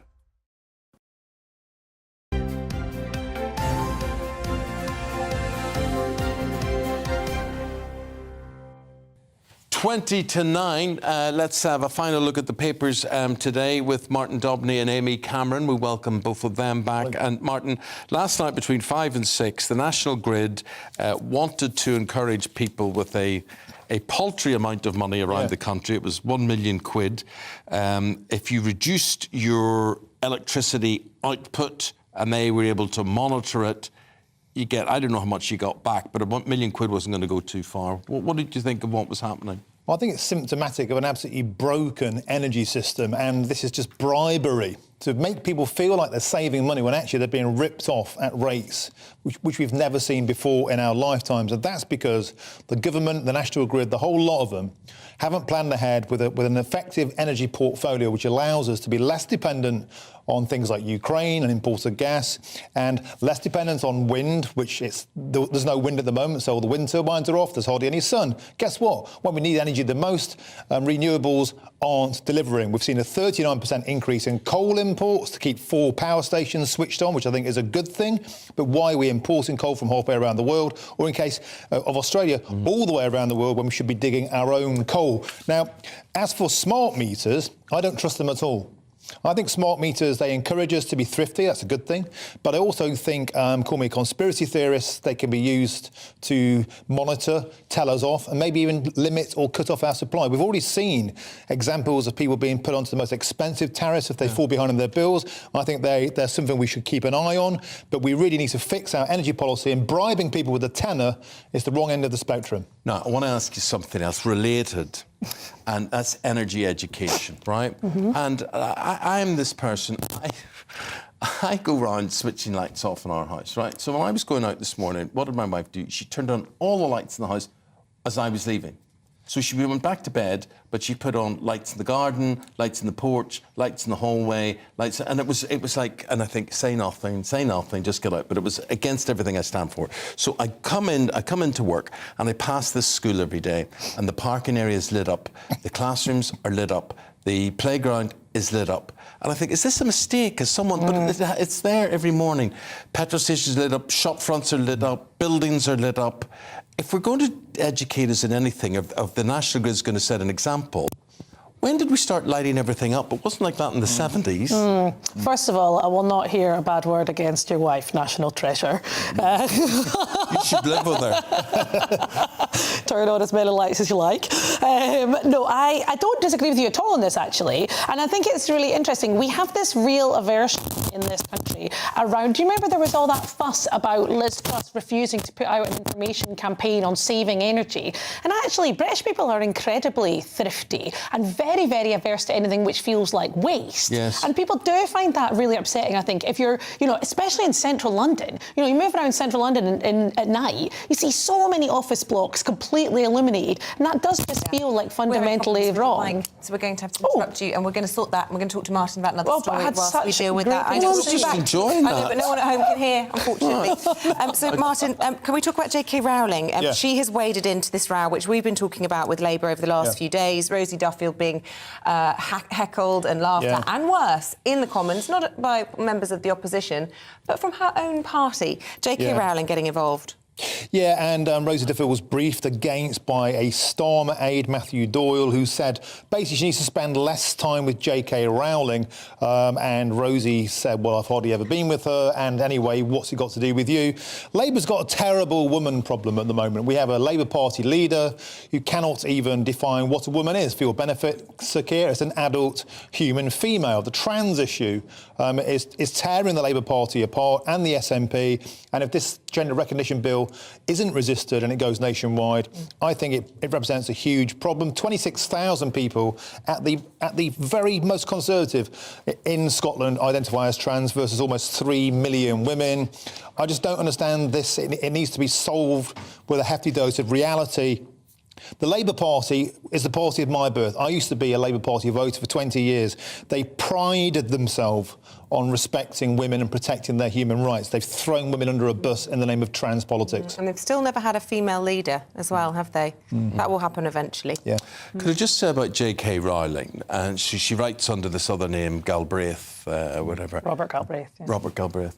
She's got this television series called Strike, which I have discovered during my sickness. It is superb, absolutely superb. He is superb, yeah. I think the actor's called Tom Burke and Holiday Granger. Absolutely brilliant pairing. Strike, it's on BBC iPlayer. Very, very good. Right, we've got your mic on. Oh, so speaking of conspiracy where were we? I know, mic's off, mic's off. And do you know, even I was thinking about that school that's lit up, right? And I'm thinking, and obviously a lot of these things have to do with security, maybe, but that's coming out of the education budget. I'm thinking, why does the school need to be lit up at night? My school wasn't lit up at night. Closes at 3 o'clock, for goodness sake. Yeah. I mean, we do have to have a conversation about energy demand and energy use. So just to come back to that story, I don't really understand what Martin's objection to that trial is. I agree with you that amounts of money being involved are relatively small, but what we're trying to do here, more broadly, is move towards a smarter, cheaper, homegrown energy system. And one of the ways that we do... But also deal with surges in demand, right? That's what last night was about. So what happens when everyone goes home from work, turns on the kettle, turns on the TV, you see this big spike in energy demand, and the way that we manage that is by firing up dirtier and more expensive energy sources. So I think what we would all agree is that energy is way too expensive. The cheapest energy sources we have are renewables, and the way that we support a renewable, they just objectively are, Martin. The best way for us to support a transition to that is moving to a smarter, more flexible grid and reducing energy usage where it's being wasted. And you're actually seeing that in countries like Germany. They've had a big drive, for example, on businesses to make sure that they are turning off lights, that they are managing their air conditioning, etc., etc. I think we need to be so much smarter so that we can be delivering both cheaper bills for people and not facing the risk of climate catastrophe. And energy demand's a big part of that. It seems like a win-win to me, that if you're turning off your energy, you're paying less and it's good for the planet. What's the problem? No, I don't understand what the problem is. We've had doubled energy bills, literally doubled, and we've been offered a tenner for turning our kettle off. It's an insult. Now, they need to be giving us proper, affordable energy rather than bribing us with 10 quid for going cold at night. But it's part of a bigger picture, isn't it? What we're testing is whether we can better manage energy demand in the UK. And actually, I would disagree with that. I think they've said that if you take part in all of the trials, you can earn £100. For lots of people, that isn't a paltry amount of money in our current times. If you look into the detail, that's only if you use a massive amount of power. It's related to your usage. So it's part of a bigger picture, but I think what we're trying to 10 quid. What we're trying to do here is move towards a system which can better allow us to support the cheapest form of energy there is, which is renewable. So I agree with you. There could be an accusation. When are these unicorns going to land? We haven't got that. And like the Labour Party is all about 1 million green jobs. Well, where are they? I mean, the Labour Party is not in power, so I think it's relatively where are all these green jobs? Promises. There are no green jobs. One coal mine in Whitehaven, Cumbria, which is been approved, which has been opposed by Friends of the Earth, 2,000 jobs in the local community, which that community wants. There is Where was that battery company? Was it in Durham last week that just didn't come to fruition, which was a complete, great idea, let's make green batteries, and didn't work. And 2,000 But it didn't not work. It's because we've got a completely unpredictable policy environment in this current government. So they chop and change all of the time, so investors are pulling out. Whereas you look at the US, who are massively backing a programme of green investment, there are companies moving from Europe and the UK to the US to take advantage of what they recognise as the industry of the future. Millions of cubic litres of American liquid propane at the moment. We should be drilling our own shale. Yeah. Talking about litres, let's give the water companies, the utility companies, a kicking. Yes. Because Thames water data, this is a map, reveals constant sewage overflows. Now, these people, that infuriates me. Every time it rains, they infuriate me. Every time it doesn't rain, they infuriate me. They don't dig holes in the ground, which are called reservoirs, to do this. They blame leaky pipes on everything and infrastructure. And it's absolutely disgraceful that poo and pee and vomit and goodness knows what flows out into our streets and flows out into our seas and whatever.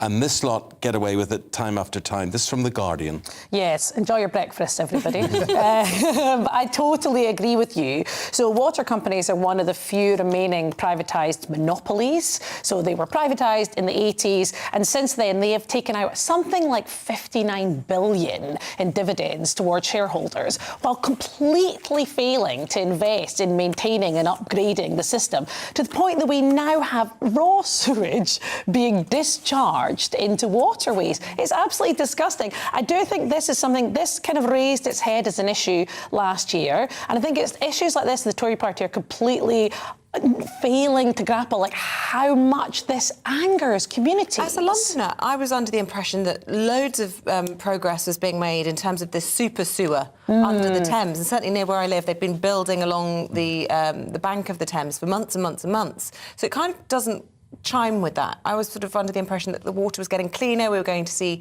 more seals and things, and certainly we've seen seals as far up the river as where I live. What they do is they move London's poo down to the coast of Essex, really, and then discharge it all out there. That's, I suppose, what the super sewer does. That's an amazing programme. Watch a documentary on that, how they make that. It doesn't, I mean, call me a socialist, it doesn't make any sense to me that water is privatised.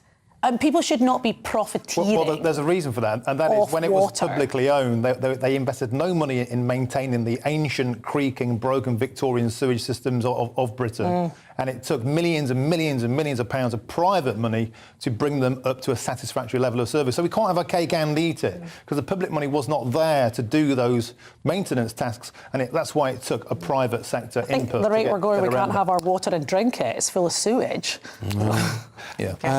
Martin, here's a levelling up story, which once again is not levelling up, and it's something which I think instinctively, if you're not from London, like you and me aren't, and Amy's not, Isabel unfortunately is. but such an unfortunate person. you see, if you say, hey, why aren't we getting a share of that? Why isn't this happening to us? And I mean, I read an article about me yesterday in the Daily Mail, and it said I was in hospital in Belfast, and it said something like, but basically, don't worry, Eamonn was able to get back to the UK, like as if I was in either Kazakhstan or whatever it is. What they should have said is London. They meant, the safe. Well, they meant England, or whatever. But and just for the record, Northern Ireland is the UK. But that was it. But anyway, levelling up, let's talk about it. So astonishing story. So Dehenna Davison, who's the current levelling up secretary, minister, who is leaving the post because she's not standing at the next general election, decided politics aren't for her, has announced that not a single of the 12 regional levelling up SARs has been appointed since last April, despite the fact there have been 600 applications and the salaries are between 122 and 140 grand a year to do it. So for starters, where is the talent? Secondly, I think last week's round of where the money goes is ridiculous. £40 million on a carbon-neutral university for Blackpool, spend it on homeless shelters for veterans and getting people off of drugs. Spend it sensibly, not on these baubles. Guys, we've got to say goodbye to you and thank you both so much. The reason is we're going via satellite, live via satellite to New York now, and we want to introduce you to this woman, and her name is Laura Carney. Let's see, Laura. Good Lovely, morning. Laura. Very good to see you. Good evening. Late Hi, at night, good to see I think, you. where Happy to are. be here.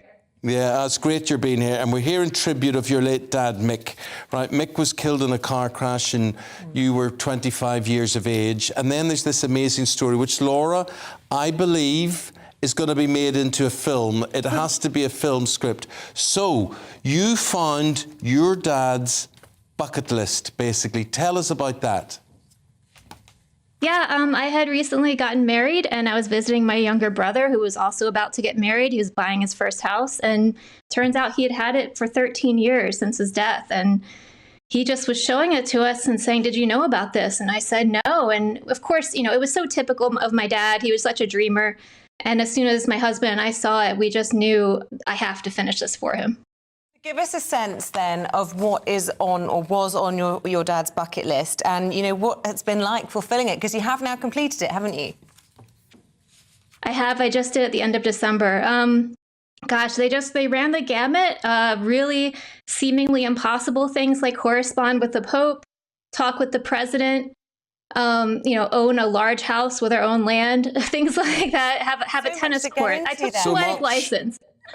How do you start a correspondence? How do you start a correspondence with the Pope or speak to the president? I want to hear more detail. Oh, you can Google correspond with the Pope. There's advice online. There's certain greetings that are required with the Vatican etiquette, and he usually actually His Holiness will respond in some way or another. He'll send someone to send you a letter. So I was praying. I thought there was a good chance. With Talk with the President, I was doing a TV program in the United States, and someone saw me who lived in Alabama, and they said, "Hey, if any president will do, you should know that Jimmy Carter still teaches Sunday school every Sunday of the year in Plains, Georgia." And of course, my dad wrote the list in 1978 when I was just a baby, so I decided that's what he was talking about. Oh, incredible. And I must say, your dad had great taste, Laura, and, you know, your tribute to him. When I look at the things that he wanted to do, you know, yes, I would love to meet Pope Francis. I would love to meet an American president. Well, most of them. Play the piano or guitar. I'd want to be either Liberace or Elvis, you know, absolutely brilliant. Visit New Orleans, we were talking about this for the Mardi Gras as well. But there's so many just beautiful things there. And what do you think, if you can give us a sense, we've only got a minute left before we've got to say goodbye to you. What was your dad like and why does this pay tribute to him? I mean, do you feel his presence when you do these things? Yeah, he was this joyful, larger-than-life person, but he also always made everyone feel comfortable and feel included and connected. And I think his greatest legacy is that I've gotten to now have this experience of true connection, authenticity 54 times with all these different people. And I just feel that he really lived by the idea that life isn't about what you do, but it's about how you make people feel. Well, Eamonn says it should be a film. It's well on its way because you have your own book coming out called My Father's List. It's going to be published in July. And it's a heartwarming story, a lovely tribute every child, I think, can relate to. They all want to... I think we can all relate to this. Yeah. And, you know, life is short. And, Laura, thank you for celebrating your dad. We'll all remember Mick through all those actions and what you're doing. I'm sorry with such short time with you, but... we've got to go, and we look forward to seeing the film. Yes, indeed. Laura Carney, come back and speak to us when it thank comes you to so the much. Hollywood blockbuster. Laura Great to Carney. be here. Thank you. Thank you. Thank you very much indeed. They could either cast me or George Clooney as their dad. Yeah, indispensable, aren't you? Yes, we could do that. Well, yeah, I'd be a bit cheaper. Anyway, we're going to the break. Keep your bucket list ideas coming in, and we're back. I'm going to be talking to Eve Pollard and all the big news stories of the day right after this. All we need is you to be there.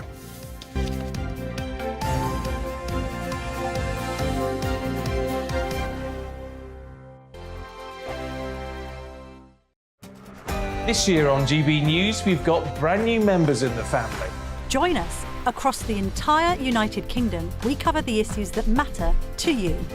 GB News will always stay honest, balanced and fair. We want to hear whatever is on your mind. And we don't talk down to you. The establishment had their chance. Now we're here to represent you. Britain's watching. Come join us on GB News, the People's Channel. Britain's news channel. We are GB News, right across the nation. You can get us on television, on radio, on digital. We're absolutely everywhere. Amazing. You see, amazing. You remind me of me in the European Parliament. But here's the most important bit. We are not part of the mainstream establishment. We think and speak just like you do. We are the People's Channel. Magnificent. That's really, really thoughtful. Come and join us on GB News, the People's News Channel. Join me, Patrick Christie's, Monday to Friday, 3 till 6. We tackle the day's news agenda like you've never seen before. It's high tempo, high octane, the most controversial topics and the best guests. You will not be able to take your eyes and ears off it. I'm not afraid to ask the questions that you really want answered. 3 till 6 p.m, Monday to Friday on GB News, the People's Channel, Britain's news channel. We are GB News, the People's Channel. Why not take us home with you by visiting the GB News shop at gbnews.store. You'll find all the official merchandise, a really good present actually for yourself, your friends or your family. We ship across the UK mainland at no extra cost. GB News, the People's Channel. Every weekend, it's Mark Dolan Tonight. Bigger and better, starting at 8 p.m. Friday and Saturday. Can't be too safe. Bring it on. Has there ever been a more innuendo feature? And Sundays, we're on at 9. It's ridiculous. Just get on with it. Maybe you should get a proper job. Only on GB News, the People's Channel, Britain's news channel. I'm Simon Evans. Join me on GB News for Headliners at 11 p.m. What's the scoop? I'll be joined by 2 of the country's top comedians. That's right. As we take a look at tomorrow's newspapers tonight. We're going to get into trouble. If it's a big story, we'll be covering it. Spill some tea on him. There we go. But we'll also have some fun. I wouldn't stick up a bank. My father didn't love me. So anyway. Headliners every night from 11 on GB News, the People's Channel, Britain's news channel. Hello there, it's Eamonn Holmes here from Breakfast on GB News. We're not just on your television and your screens, you know. We're on DAB plus digital radio, so you can listen to your favourite shows on the move. If you've not yet listened to GB News Radio, it's very simple. We're on your radio player and tune-in apps, on your smart speaker, phone or tablet, or online at gbnews.uk. Take us with you wherever you go. GB News Radio. You never have to miss a moment of the People's Channel. I'm Mark White. As GB News Home and Security Editor, I cover those key issues that are so important to you. Our authorities, our communities doing all they can to combat violent crime. With the public services under unbearable strain, why are we still failing to control our borders? Defence, the first priority of any government, has been continually hollowed out. Can we trust our politicians to protect the armed forces? Join me, Mark White, on GB News.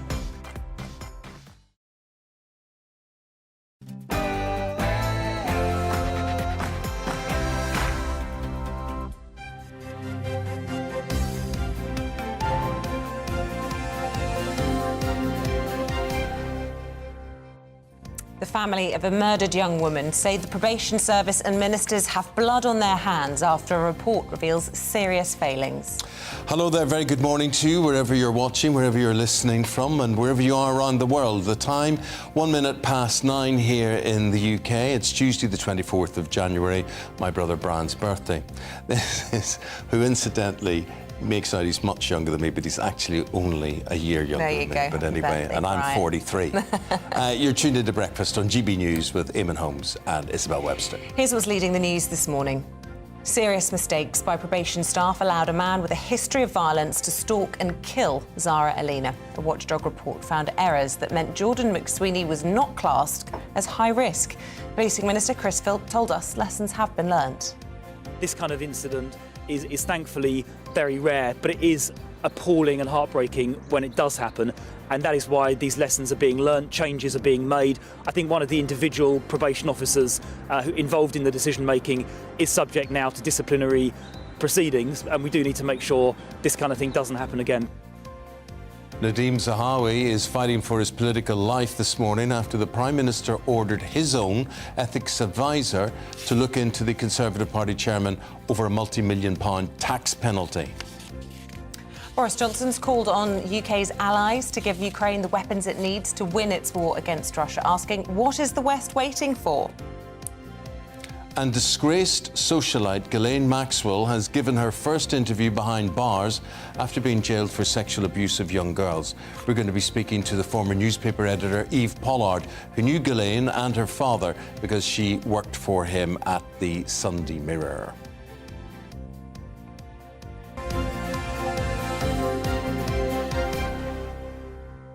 Let's just whet our appetite on that. We welcome Eve Pollard, and obviously not only did you work for Maxwell himself, but you knew Ghislaine. Oh, sure. I mean, Ghislaine was around the office. Ghislaine had left Oxford, and in fact, Bob kept saying, can't you give her a job? And I said, my job is the editor of the Sunday Express, and Ghislaine doesn't want to be a journalist, so I have no other job to give her. She was charming. She was bright, she was clever. It was, of course, a long time before she met Epstein. And it was shocking to see that interview because part of her is she wishes she'd never met him. She obviously wished she'd never happened. But the other part was, I think she finds it very hard to apologise to those girls. I think she said, I hope you lead a fulfilled life. I hope you go on, which is what we would all say to those women. But, of course, they won't take it from her, I don't suppose, and some of them will probably come out later today and have a go. It's tragic because she was clever, bright, got a good degree. She's now going to waste her life in jail. OK. More on this shortly, Eve, and under the other news stories that we are dealing with. So our top story this hour, a new report has found serious failings in the handling of the probation of Jordan McSweeney, who murdered 35-year-old Zara Aleena just 9 days after his release from prison in June last year. The Chief Inspector of Probation highlighted a catalogue of errors within the service, which meant he wasn't treated as a high-risk offender when he should have been. Well, earlier we spoke to Policing Minister Chris Philp, and he told us lessons had been learned. The probation service, I think, has completely accepted the recommendations the inspector has made. They're making changes to the way they risk assess offenders. They're putting more resources into it. They've hired, I think, an extra couple of thousand, 2,500 probation service staff in the last 2 years. They're increasing their funding by £155 million to make sure this doesn't happen again. They're supervising, I think, over 200,000 offenders. This kind of incident is thankfully very rare, but it is appalling and heartbreaking when it does happen. Well, we also spoke to the General Secretary of the National Association of Probation Officers, Ian Lawrence, who shared his recommendations. The way we're going to learn lessons is to make sure we have a properly staffed, properly funded service with experienced officers who can help the new trainees coming in. We welcome the fact that new trainees are coming in. We're making progress there. We welcome the fact that some issues are being tightened up. Recall, for example, that's an issue in London particularly, and we'll be engaging with London Regional Management to have a good look at why recall is taking so long. So there are things that are being done. There are good lessons to be learned. But these things shouldn't happen if we had a properly joined up justice system, and that's the bigger problem. The pressure in London probation on its own is huge. Vacancies, staff shortages you just mentioned, and sheer overwork and overload. And that's the issue I want to take up directly with the Secretary of State for Justice. If he will just meet with us. I mean, all his mates are meeting with trade unions at the moment. What's wrong with meeting with us so we can explain the real problems our members face at grassroots? Well, Ian was talking about the probation service in particular there, Eve, but whether we're talking about the ambulance service or the probation service, a lot of this isn't just about pay, it's about valuing staff, it's about training, it's about retaining staff as well. And getting people to join and want to be a probation officer, for instance. Is it just about money? It can't just be about money because it's not that sort of job. I mean, it's a very difficult job. I hear what he's saying, and they obviously don't have enough people. But my feeling is this is not the first time. I mean, these stories happen, not that often, but they do happen 2 or 3 or 4 times a year. If in doubt, keep them in, is my feeling. Be overcautious. Yeah. OK, they may spend an extra few nights in jail, in a cell, but they're not there for no reason. But again, that'll be a cost thing. I would say 98% of people watching this morning will totally agree with you. Yeah. Absolutely totally agree with you. And what politicians don't understand is the public don't mind paying tax for prisons. The public like to see people locked up who are going to be a danger to them. Politicians don't get that. They think, no, it's too costly, let's not do it. Well, the other thing is we've got this vast army, apparently, of almost retired people doing nothing, a lot of them women, who would be very good at this, because women are quite sensitive, that may surprise you, about people who are going to do bad stuff. And I think we should retrain people, we should persuade people. This is something you don't have to be young and fit for. You don't have to do it forever. You could do it probably 3 days a week with your heart very well. We've got to bring different people in. And of course, he's quite right, the justice system, it's overloaded. Yeah. But that tells us something about crime in London. Yeah, it's such a big issue, isn't it? And trying to work out how to tackle it. I mean, I've read once that the cost of putting someone into prison is actually more expensive than putting someone through Eton private school to the taxpayer, which most people actually, when they think about it, don't want to be putting these scroats through that kind of luxury. Yes. But when you've got a case like this, is enough rehabilitation being done behind his clothes? We've heard so much about his childhood, his upbringing, all of his many problems. Could more steps have been taken to try and help him? Not really. And 9 days is all it took. Yes. And we saw the CCTV footage, the most chilling thing. I don't know if you remember it, Eve.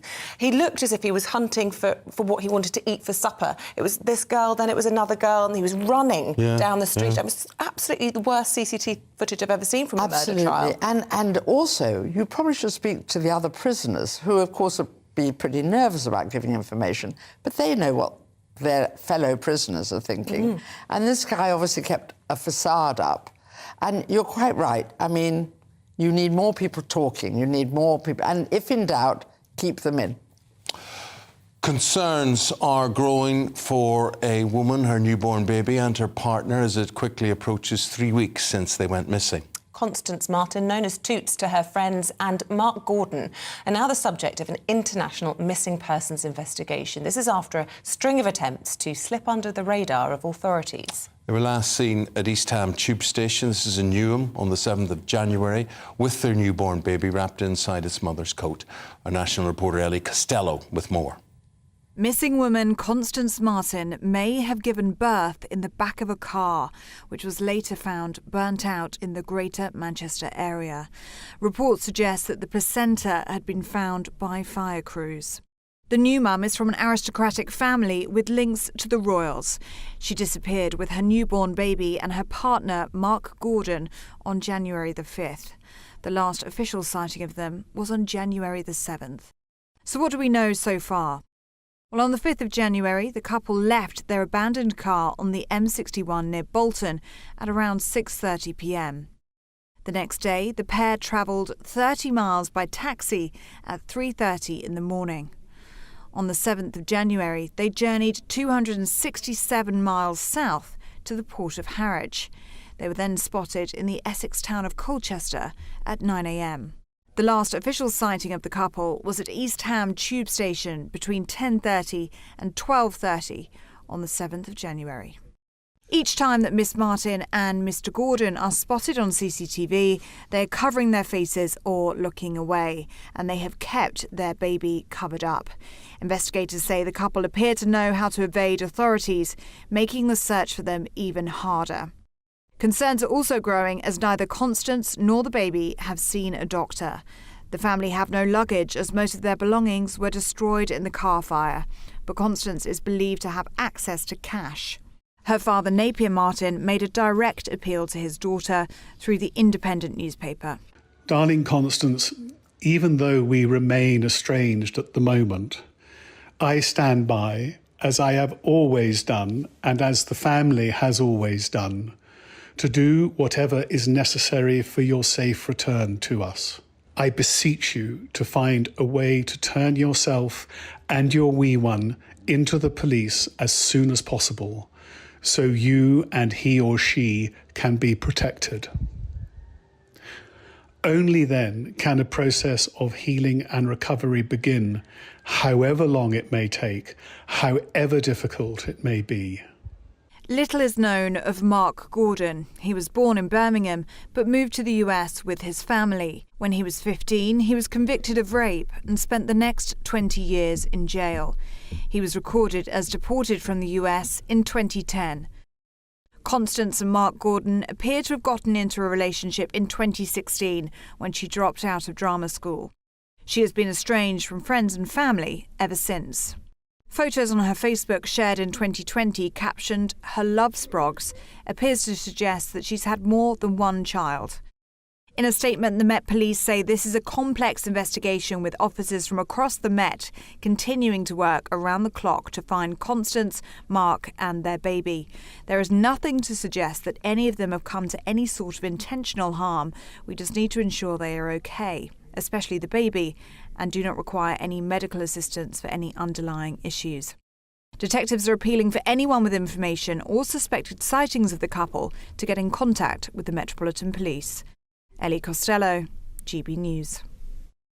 And if you are just tuning in, we are joined by the former tabloid newspaper editor Eve Pollard, who's giving us her views and take on the big stories of the day. Fascinating, obviously tragic and worrying case this, but there's so much background to this story, isn't there? Not least that Constance had already been to Africa and been involved in a cult and come back, according to friends and family, a very much changed girl, which seems to be a troubled individual. She does, but even more scary, it seems that there is a baby missing here, because the baby she was photographed there was not a newborn, and yet she's carrying apparently underneath her coat a newborn. Tragic, and tragic of the father. The father doesn't know whether she had a boy or a girl, and they haven't been to the doctor. It's a very unfemale thing to not want to have your baby checked over by a doctor. I don't know whether a doctor would feel that they couldn't reveal that she'd been to see them. But how scary to have a newborn and have never had it checked. Well, of course, the big worry is who she's keeping company with, and this guy, Mark Gordon, having a violent sexual past is not going to be pleasing to her father or those who are worried about her or her maybe baby. he is trying to make a different life. Maybe he was involved with this cult in Nigeria too. I mean, if I had been her father, I would have welcomed him. I would have welcomed anybody so I could see her and the baby again. Yeah, absolutely. Sad situation. The time coming up to 9:15. With that, we're going to take a break. Please do stay with us. Eve will be staying with us as well, sharing her thoughts on the big interview from Elaine Maxwell as she speaks for the first time from behind bars. We'll be back right after this.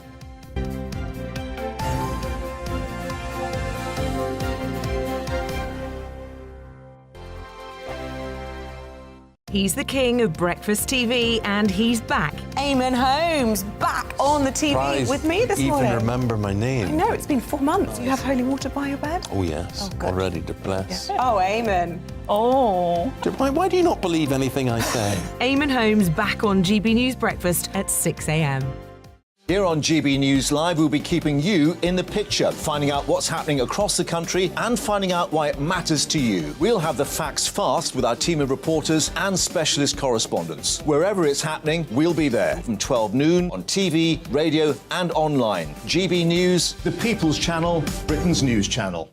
I'm Michael Portillo. Join me on GB News on a Sunday morning for topical discussion, debate, arts and culture, and sometimes even ethical dilemmas. I don't always agree with you, Michael. Michael Portillo, Sundays on GB News, the People's Channel, Britain's news channel. Hello, I'm Michelle Dewberry, and you can join me every weekday 6 till 7 on Jubes and Kerr. You're an inspiration to us all. Clip that bit up. Well, you are. That's my ringtone. My political ambitions those days are gone, I can tell you. She's only teasing. Go on. He's probably going to want to lay down now. I'll give him 2 minutes to have one. Let's respectfully disagree. That's what we like on Jubes and Kerr. Come and join us. GB News, the People's Channel. Michelle Dewberry, weekday evenings at 6 o'clock.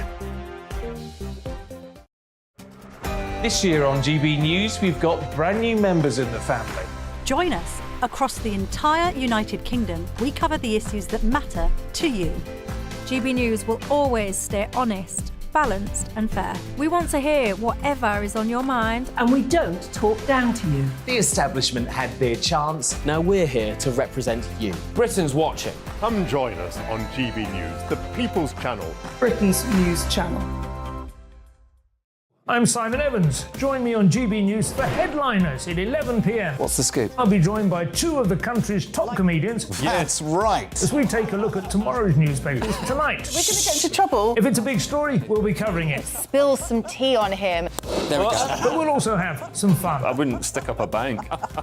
My father didn't love me. So anyway. Headliners every night from 11 on GB News, the People's Channel, Britain's news channel. I'm Andrew Doyle. Join me at 7 o'clock every Sunday night for Free Speech Nation, the show where I tackle the week's biggest stories in politics and current affairs with the help of my two comedian panellists and a variety of special guests. Free Speech Nation, Sunday nights from 7 on GB News, the People's Channel, Britain's news channel. Join me, Patrick Christie's, Monday to Friday, 3 till 6. We tackle the day's news agenda like you've never seen before. It's high tempo, high octane, the most controversial topics and the best guests. You will not be able to take your eyes and ears off it. I'm not afraid to ask the questions that you really want answered. 3 till 6 p.m, Monday to Friday on GB News, the People's Channel, Britain's news channel. Hi, Andrew Pierce here. Join me every Friday lunchtime for a proper no-nonsense debrief of the week's events. With special guests in the studio and the GB News team on the ground, I'll be getting you up to date with news, some intelligent discussion and my own sharp take. The weekend starts here with me every Friday lunchtime on GB News, the People's Channel, Britain's news channel.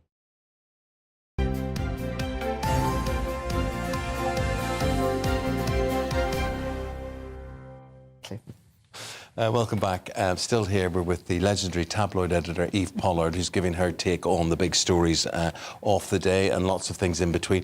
And one of the things, there was a televised interview last night, an interview that really wasn't, you say it's televised, but it wasn't really made for television. It was mostly I would have thought, a print interview. Elaine Maxwell, but she was speaking, and she was speaking from prison. And what did you make of what you came across? It was the first time we've heard from her.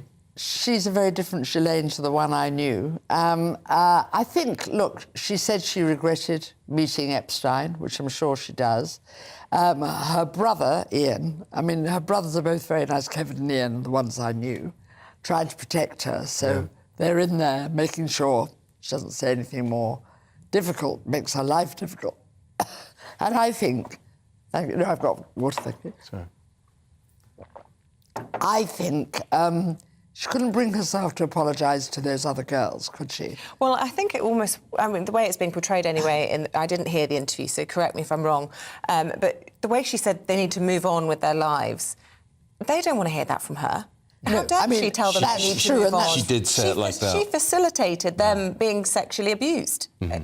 But she obviously fell in love, madly in love with Epstein. And also that lifestyle. I mean, you know, which was the lifestyle she grew up with. Apparently she saw her father in Epstein, rich guy, controlling guy. Probably. Bit of a temper. Possibly. I mean, it's just so tragic. And she's going to spend the rest of her life more or less in jail. What about Prince Andrew? How's he going to spend the rest of his life? She is saying that picture is fake. Why is she only saying that now?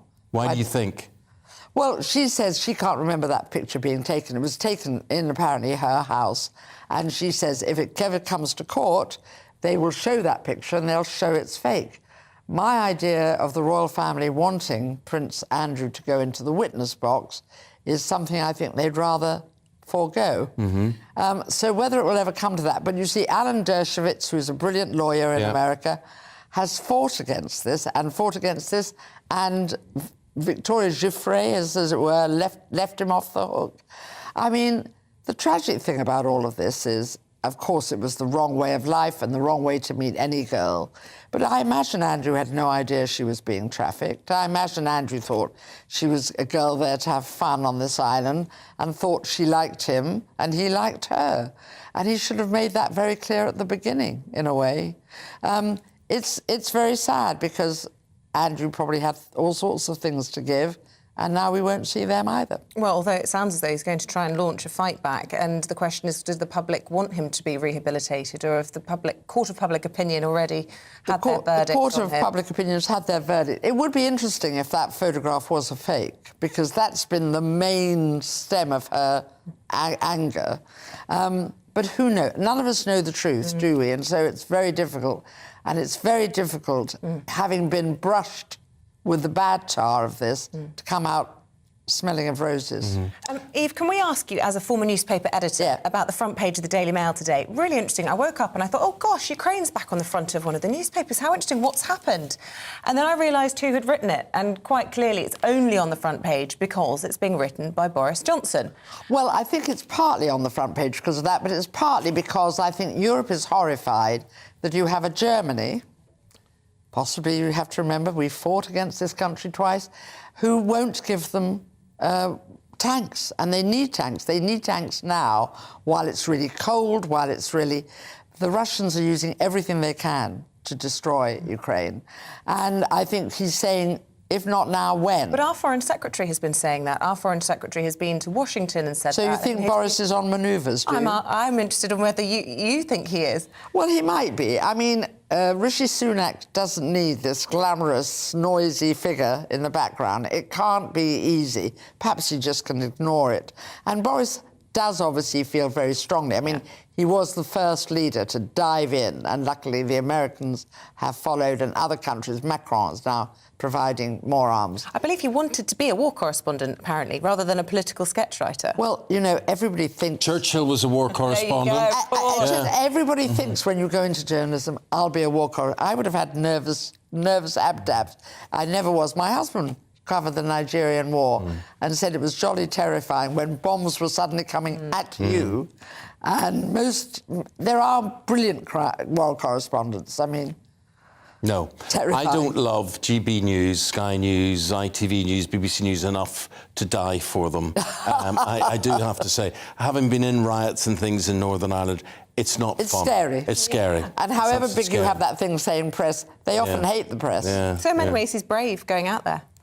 Well, I mean, I think Ukraine is in a terrible situation, and I think the next few months are going to be very, very important because it is a terrible time. Eve, been lovely talking to you. Thanks for coming in. Please come in again. Yeah, absolutely. That was Eve Pollard. This has been Eamonn Holmes and Isabel Webster. GB News Breakfast back again in the morning. Bye-bye. Have a lovely day. Good morning, I'm Alex Deakin. This is your latest weather update from the Met Office. Some thick fog out there this morning. It's patchy, but it will take much of the day to clear. Most of the south, again, cold but bright, thanks to this area of high pressure. Milder further north with a lot of cloud. Weather fronts just bringing in the air from the Atlantic, which is why it is much milder again to start the day across Scotland and Northern Ireland compared with England and Wales, where not only do we have some fog, but there's also a fairly extensive frost, which will gradually clear. The fog, as I said, could take a while to clear. It's quite grey across the far east of East Anglia and the far southeast, staying pretty glum here through the day. Lots of cloud further north, particularly for western Scotland, Northern Ireland, where it'll be thick enough for a little bit of rain at times, but some brightness across Aberdeenshire. Could see highs of 12 or 13. Further south, single figures, even where it's sunny, only 4 or 5. And if the fog sticks into the afternoon, which it will, temperatures may not get much above freezing, and quickly dropping back below freezing, that blue glow on the chart there. So it's going to turn cold again across the south, but changes further north. This line of rain trickling in, nothing too heavy, but it is going to bring about something of a change as we go into tomorrow. Again, across the south, there will be some frost, but perhaps not as cold as the night just gone. Again, there will be some fog around as well for the morning rush hour, but that'll clear tomorrow morning. And then this band of rain will trickle its way into northern England, parts of Wales, turning things a bit damp and dreary. Brighter skies for Scotland and Northern Ireland, some sunshine returning along with a few showers. And it will be turning a little cooler across Scotland and Northern Ireland, back into single figures. Further south, another pretty cold day as the cloud thickens and the rain trickles south, but signs of temperatures starting to rise across the south. Not much rain in the forecast into the weekend. Most places staying dry. Some sunshine, but a lot of cloud. And as I said, just signs of things turning a bit milder in the south later this week.